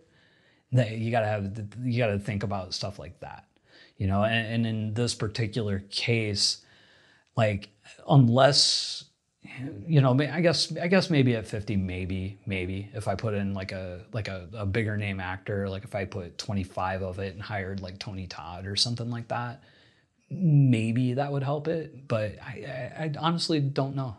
I have a friend who just did a horror movie a couple of years ago and had two like pretty good, like, like upper level, like B actors. The movie should have done gangbusters, and it didn't, So 50 is just, I think 50 is a safer bet. Right. And are these usually films that are shot in one location? No.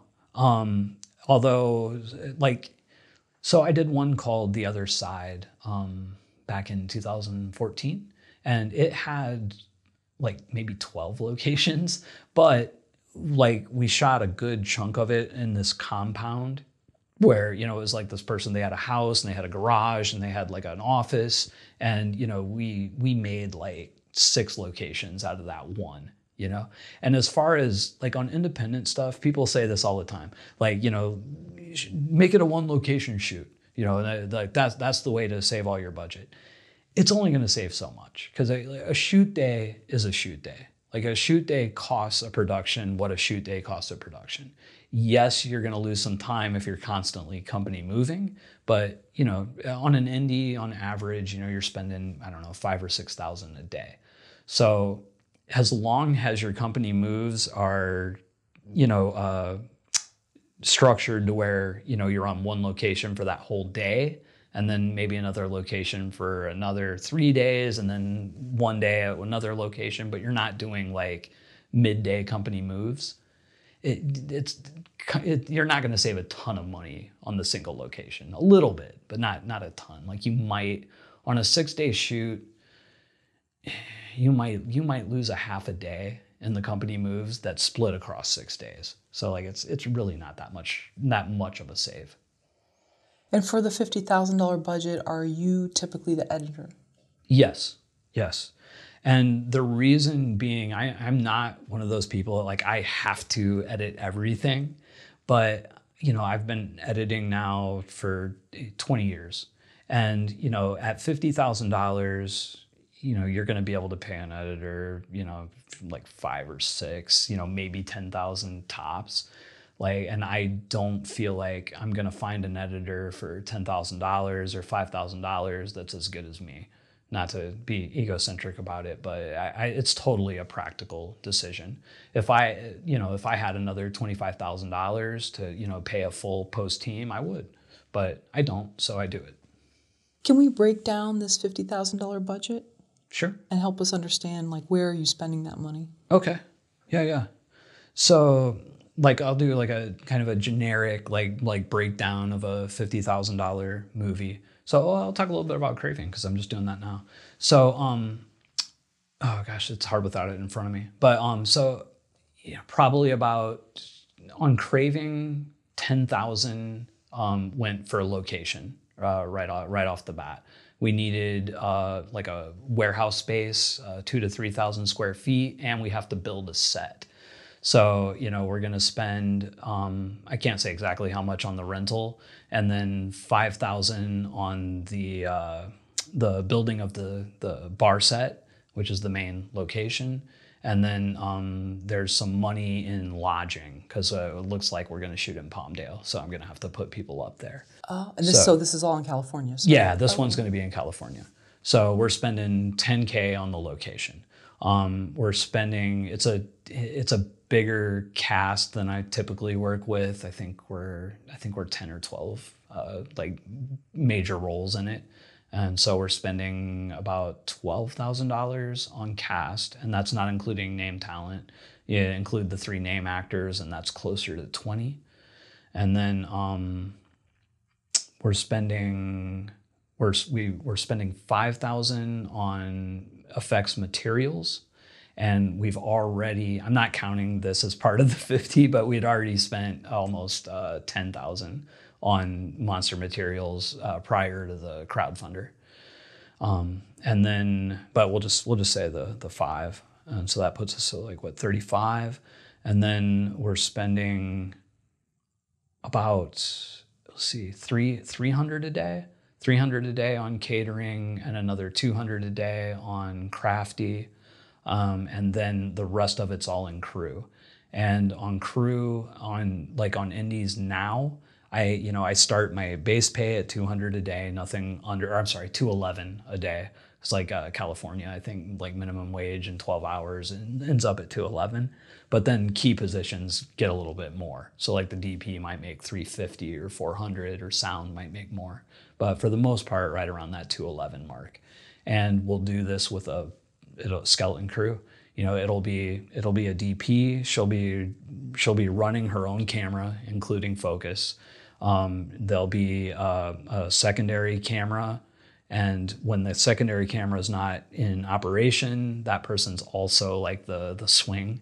So they're operator / swing, and then the third person's like the gaffer, and then there's a DIT that's also our script supervisor, and stuff like that. There'll be makeup, but it'll be one person, hair and makeup, and then our effects guy who does some makeup as well will augment some of that. And tell me again, I'm sorry, how long a shoot is this? So this one is 10 days, I believe. I'm still kind of scheduling it out. The bar, which is the bulk of it, is going to be 6 days, and then the exteriors, and there's a few other locations, like 3 or 4 days. And this food that you're getting, it's from a restaurant, or these are caterers coming? No, so like in this case, I'm very lucky with this, and the fact that my niece is a professional caterer. She lives in Indiana, and she's doing this one as a favor. So I'm basically flying her out, and then like at $300 a day, she could feed a 20-person crew, cast and crew, 2 meals for like 200 a day. Like she's really like, we were the kind of poor that, we would spend $20 and, a family of 5 would eat for a week. Yeah. And where is she making the food? Oh, she'll do it here. So like she'll fly out, like our kitchen in Canoga Park, or we're also, if we're shooting in Palmdale, we're gonna rent Airbnb. So we might have an Airbnb that's set up for the cooking. And then, we'll have the stuff moved into the set, which is like 10 minutes away.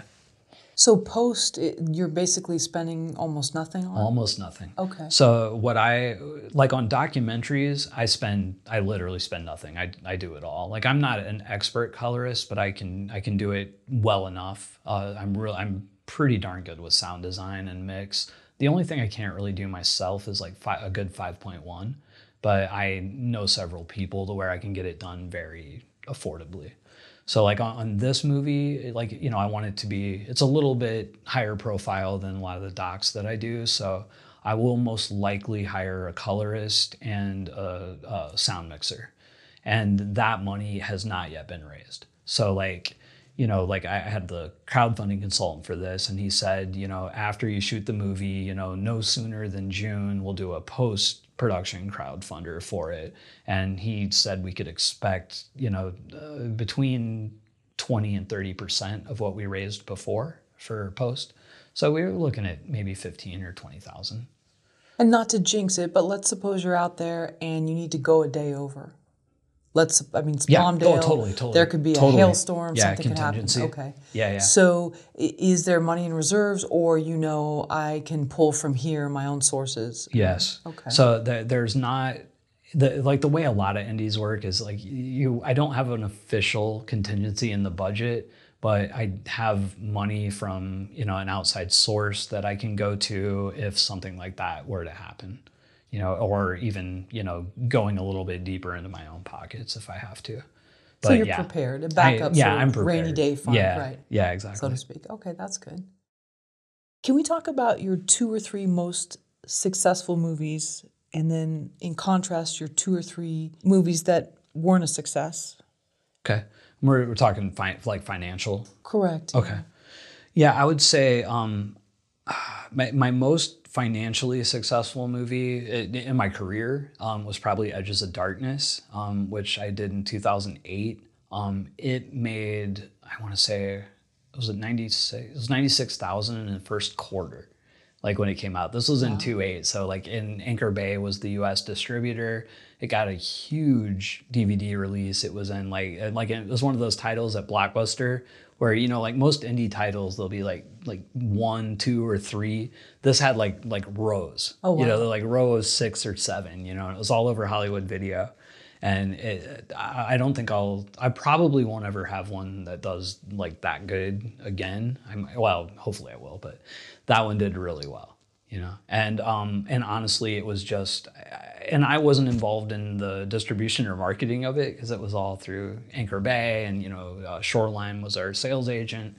But I think that came down to just it was the right genre at the right time. It was like before Walking Dead or right at the beginning of Walking Dead. I can't remember which, but it was like zombie stuff, and I did the subgenre combining thing. So it was like zombies. It was a zombie apocalypse, but it was a story about like vampires trying to survive in the zombie apocalypse. You know, like zombies are eating all their food. So I think that mishmash really helped it, you know, and it was also it was a very diverse cast, you know, at a time when diverse casting wasn't happening that much at that level, you know, and that did well. In the documentaries, I did one about 2 years ago called Alien Contactee, and, you know, to be frank, you know, it's technically not one of my better documentaries. You know, it's mostly a single interview.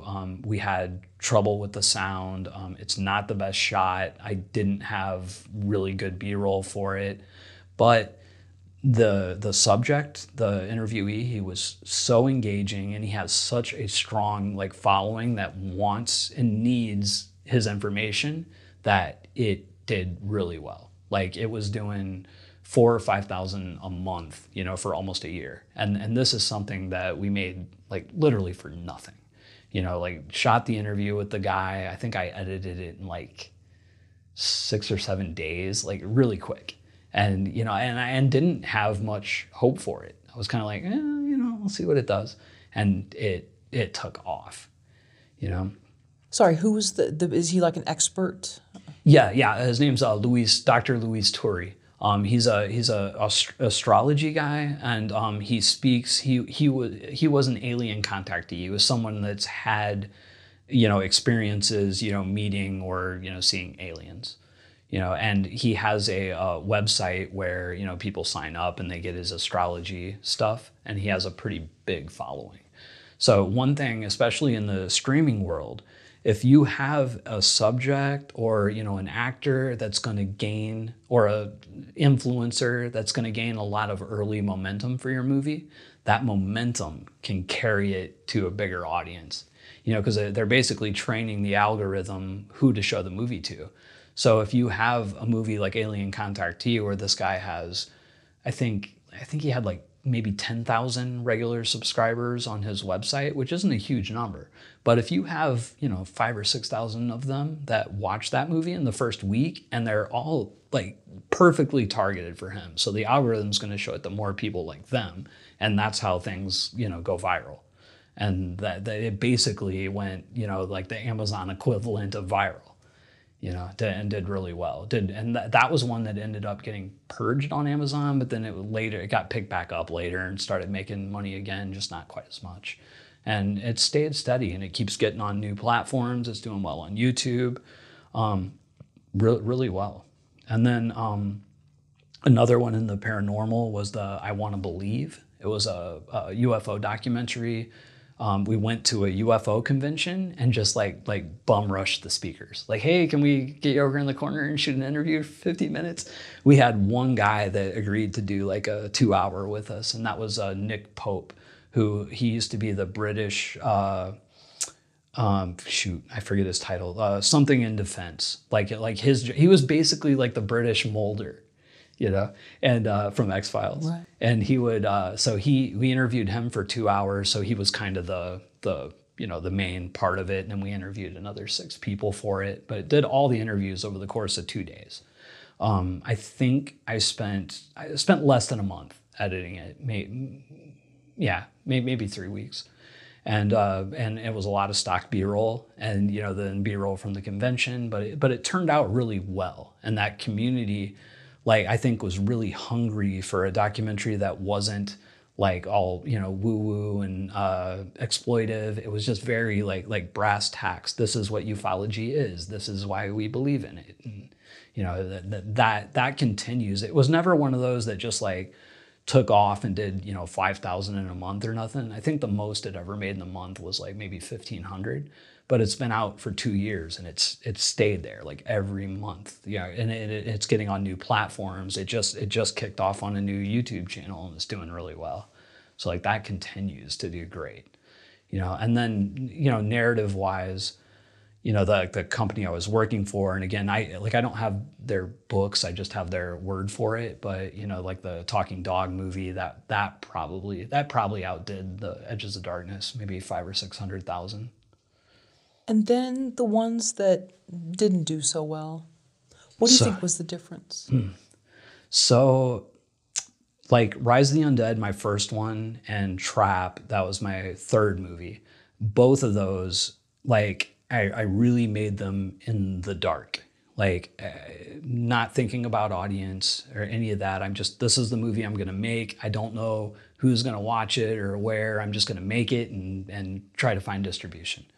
And I did, but neither of those movies did very well. Rise of the Undead, in the first iteration of that, I didn't see anything off of it.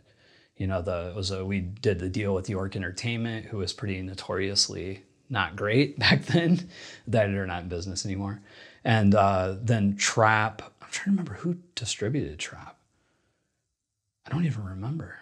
I don't remember who distributed, but I didn't make much money from that one. Actually was only with a distributor for about a year.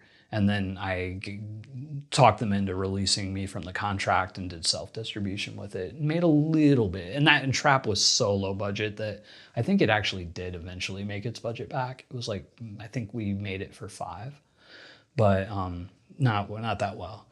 But the bigger one that really, and the one that pretty much made me almost quit filmmaking was The Campus, or it's called Death Day now. ITN changed the title. So that one kills me.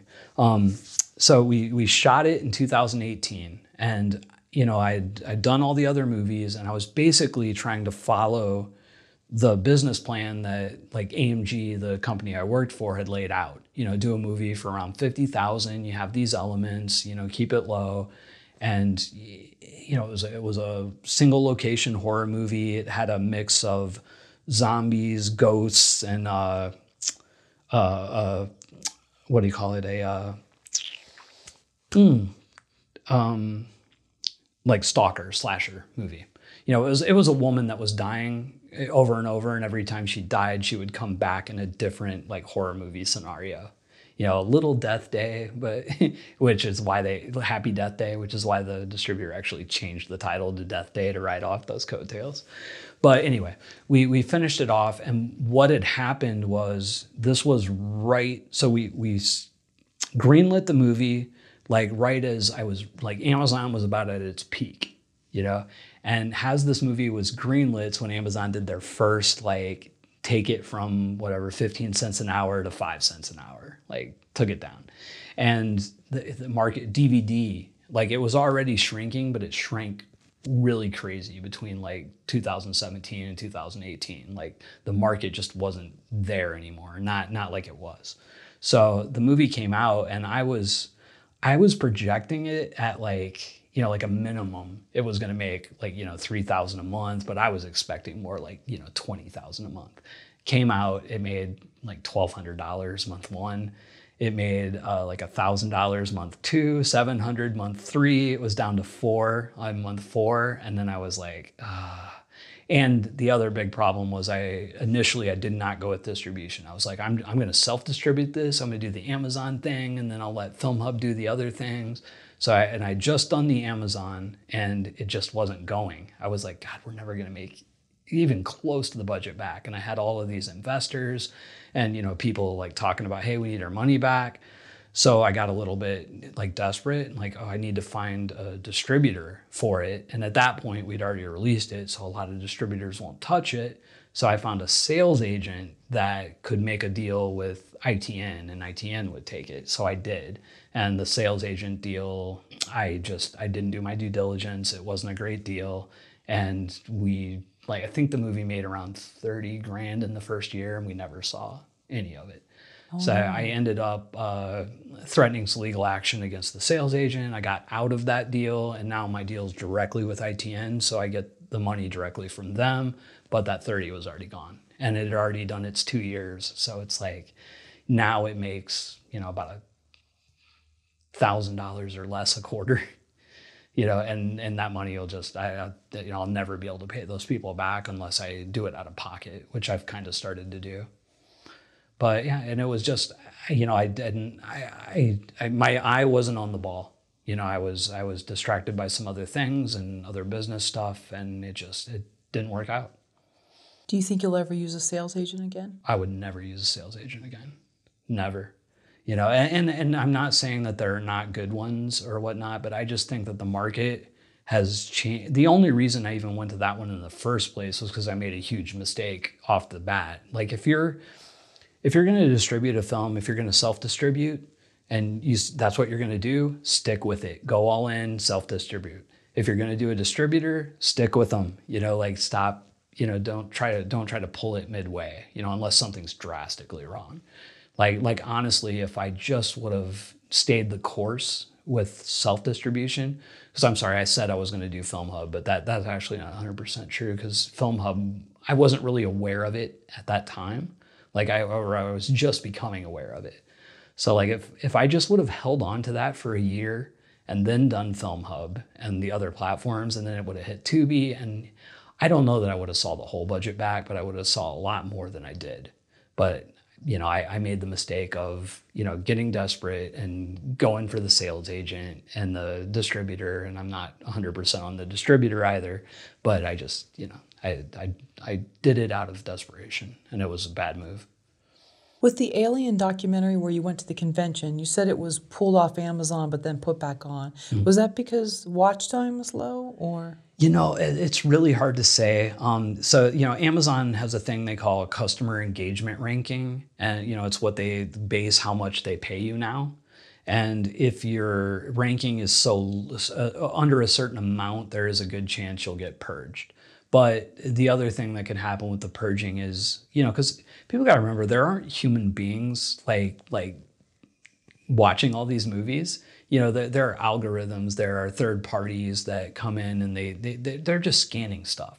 Like they're looking for certain, key phrases or images that will spark something, and that's how red flags get sent up. So on the initial pass, something might get through that they don't like, but maybe it'll get discovered, or what they say is they're always looking at, audience data. So if you have a movie up and, 100 people click on it to watch it and they click off within 15 or 20 seconds, chances are that's going to get yanked. So I found on the few that I had purged that it had more to do with audience retention is what I would say. But I've heard other anecdotes about, stuff got pulled because it was too, the nudity was too extreme, or the violence, or, it was political. I've heard stuff like that too. But for me, it was always watch time. And to figure out your retention on Amazon, it's actually kind of easy, because on their metrics, they have like your total amount of hours watched, and then they'll have your total viewers. And if you just take the total time divided by the total viewers, they'll give you an average of how long they're watching it. You won't get the specific metrics, but you can get a ballpark. And if you have a 90-minute movie and your average watch time is around 10 minutes, that's probably not great. We posted a poll on our YouTube channel community page with the question, do you trust film distributors? The poll received over 8,000 votes. 85% of those polled said they do not trust film distributors. How do you feel about the negative reputation surrounding distributors? So I'm going to be a little contrarian on this one. I think there are bad predatory distributors out there. And I think there was a time when there was a lot more of them. But so I'm not saying that bad distributors don't exist, they're not out there, or there's not even a lot of them. Maybe there's a lot of them. But I think that I would say 80% of the negative chatter around filmmakers and distributors stems from filmmakers' misunderstanding of how distribution actually works and what the market will bear for their movie. Like I've seen filmmaker after filmmaker saying, this distributor ripped me off, they're lying to me, I know my movie made more than this. Then 9 times out of 10, it didn't. You know, like it didn't. Like they're like a movie. Your movie's not entitled to make money in the market. You know, like some of them don't. You could have, you know, like Death Day, for example.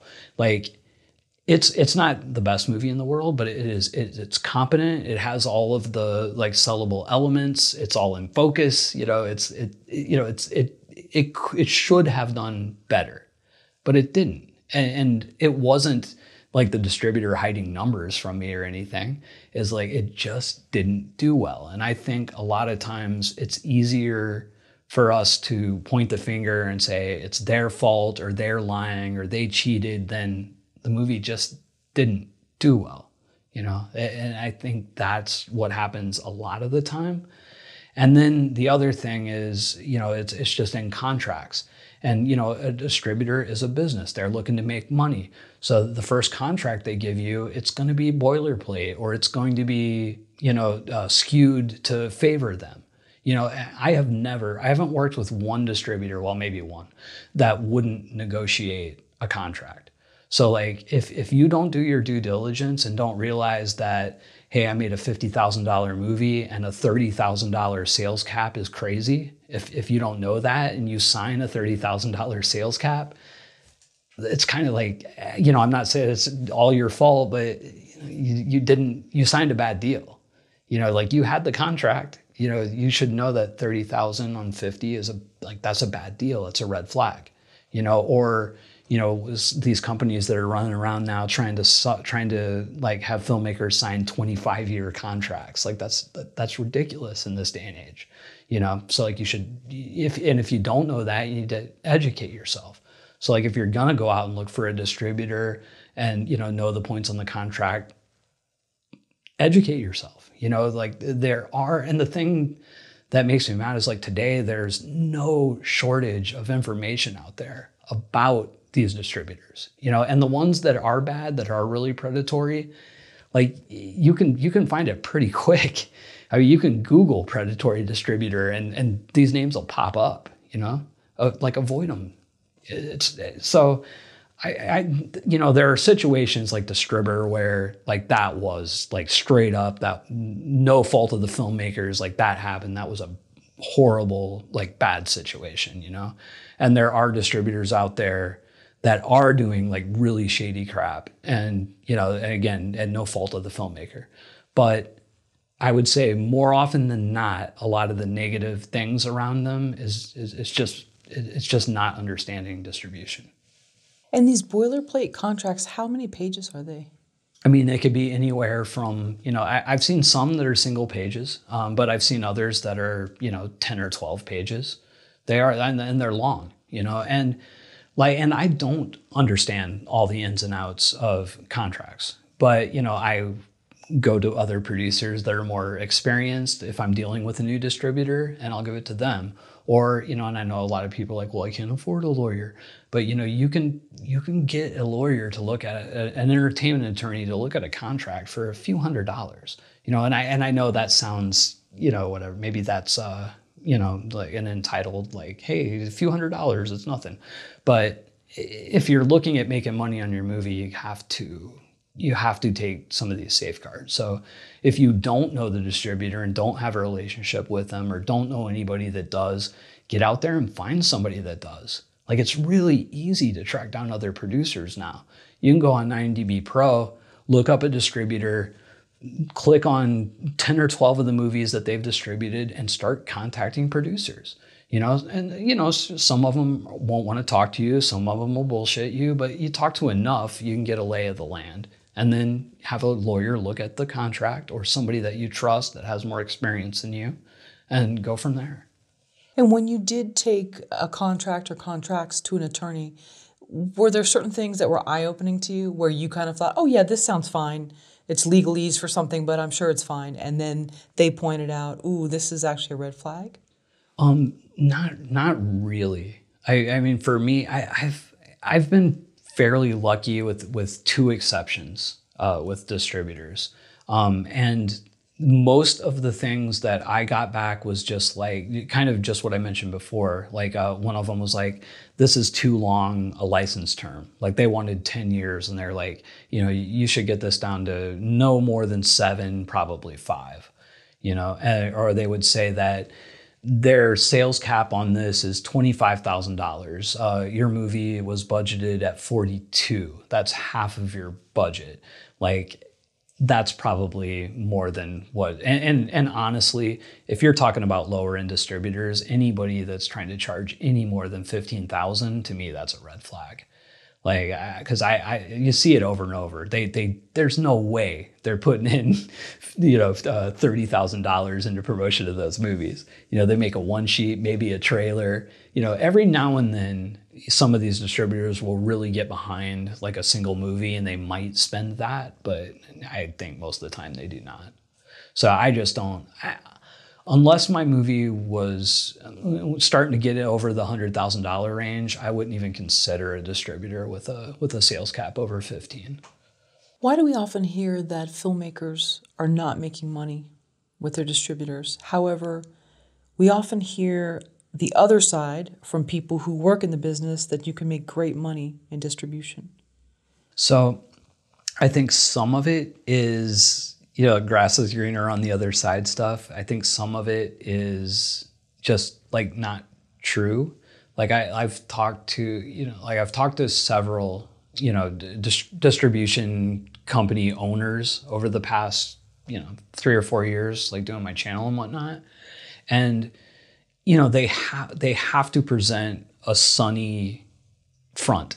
Like things are good, the movies are making money. But, when you actually get into the nitty gritty and look at the numbers, overall, generally, they're not. So, I think some of it is from that. And I think also, usually there's so many different levels of movies. And I think some of the filmmakers aren't necessarily like at the same level that some of the distributors are that are making more money. So like say you hear, I'm just going to name a distributor off the top of my head. Somebody like Gravitas Ventures is saying like, we had a great year with, and maybe they did, but they're representing, over 2,000 titles. So maybe they had luck with a certain type of movie, and maybe your movie is not that type of movie. You know what I'm saying? So I think it is such an individualized thing, film distribution, and it's so based on an individualized film. Like, I've just sat here and talked for 3 hours about generalities, right? But it's all specific to the film and to the filmmaker. So, like a company could be doing great overall, but your individual film might totally flop with them.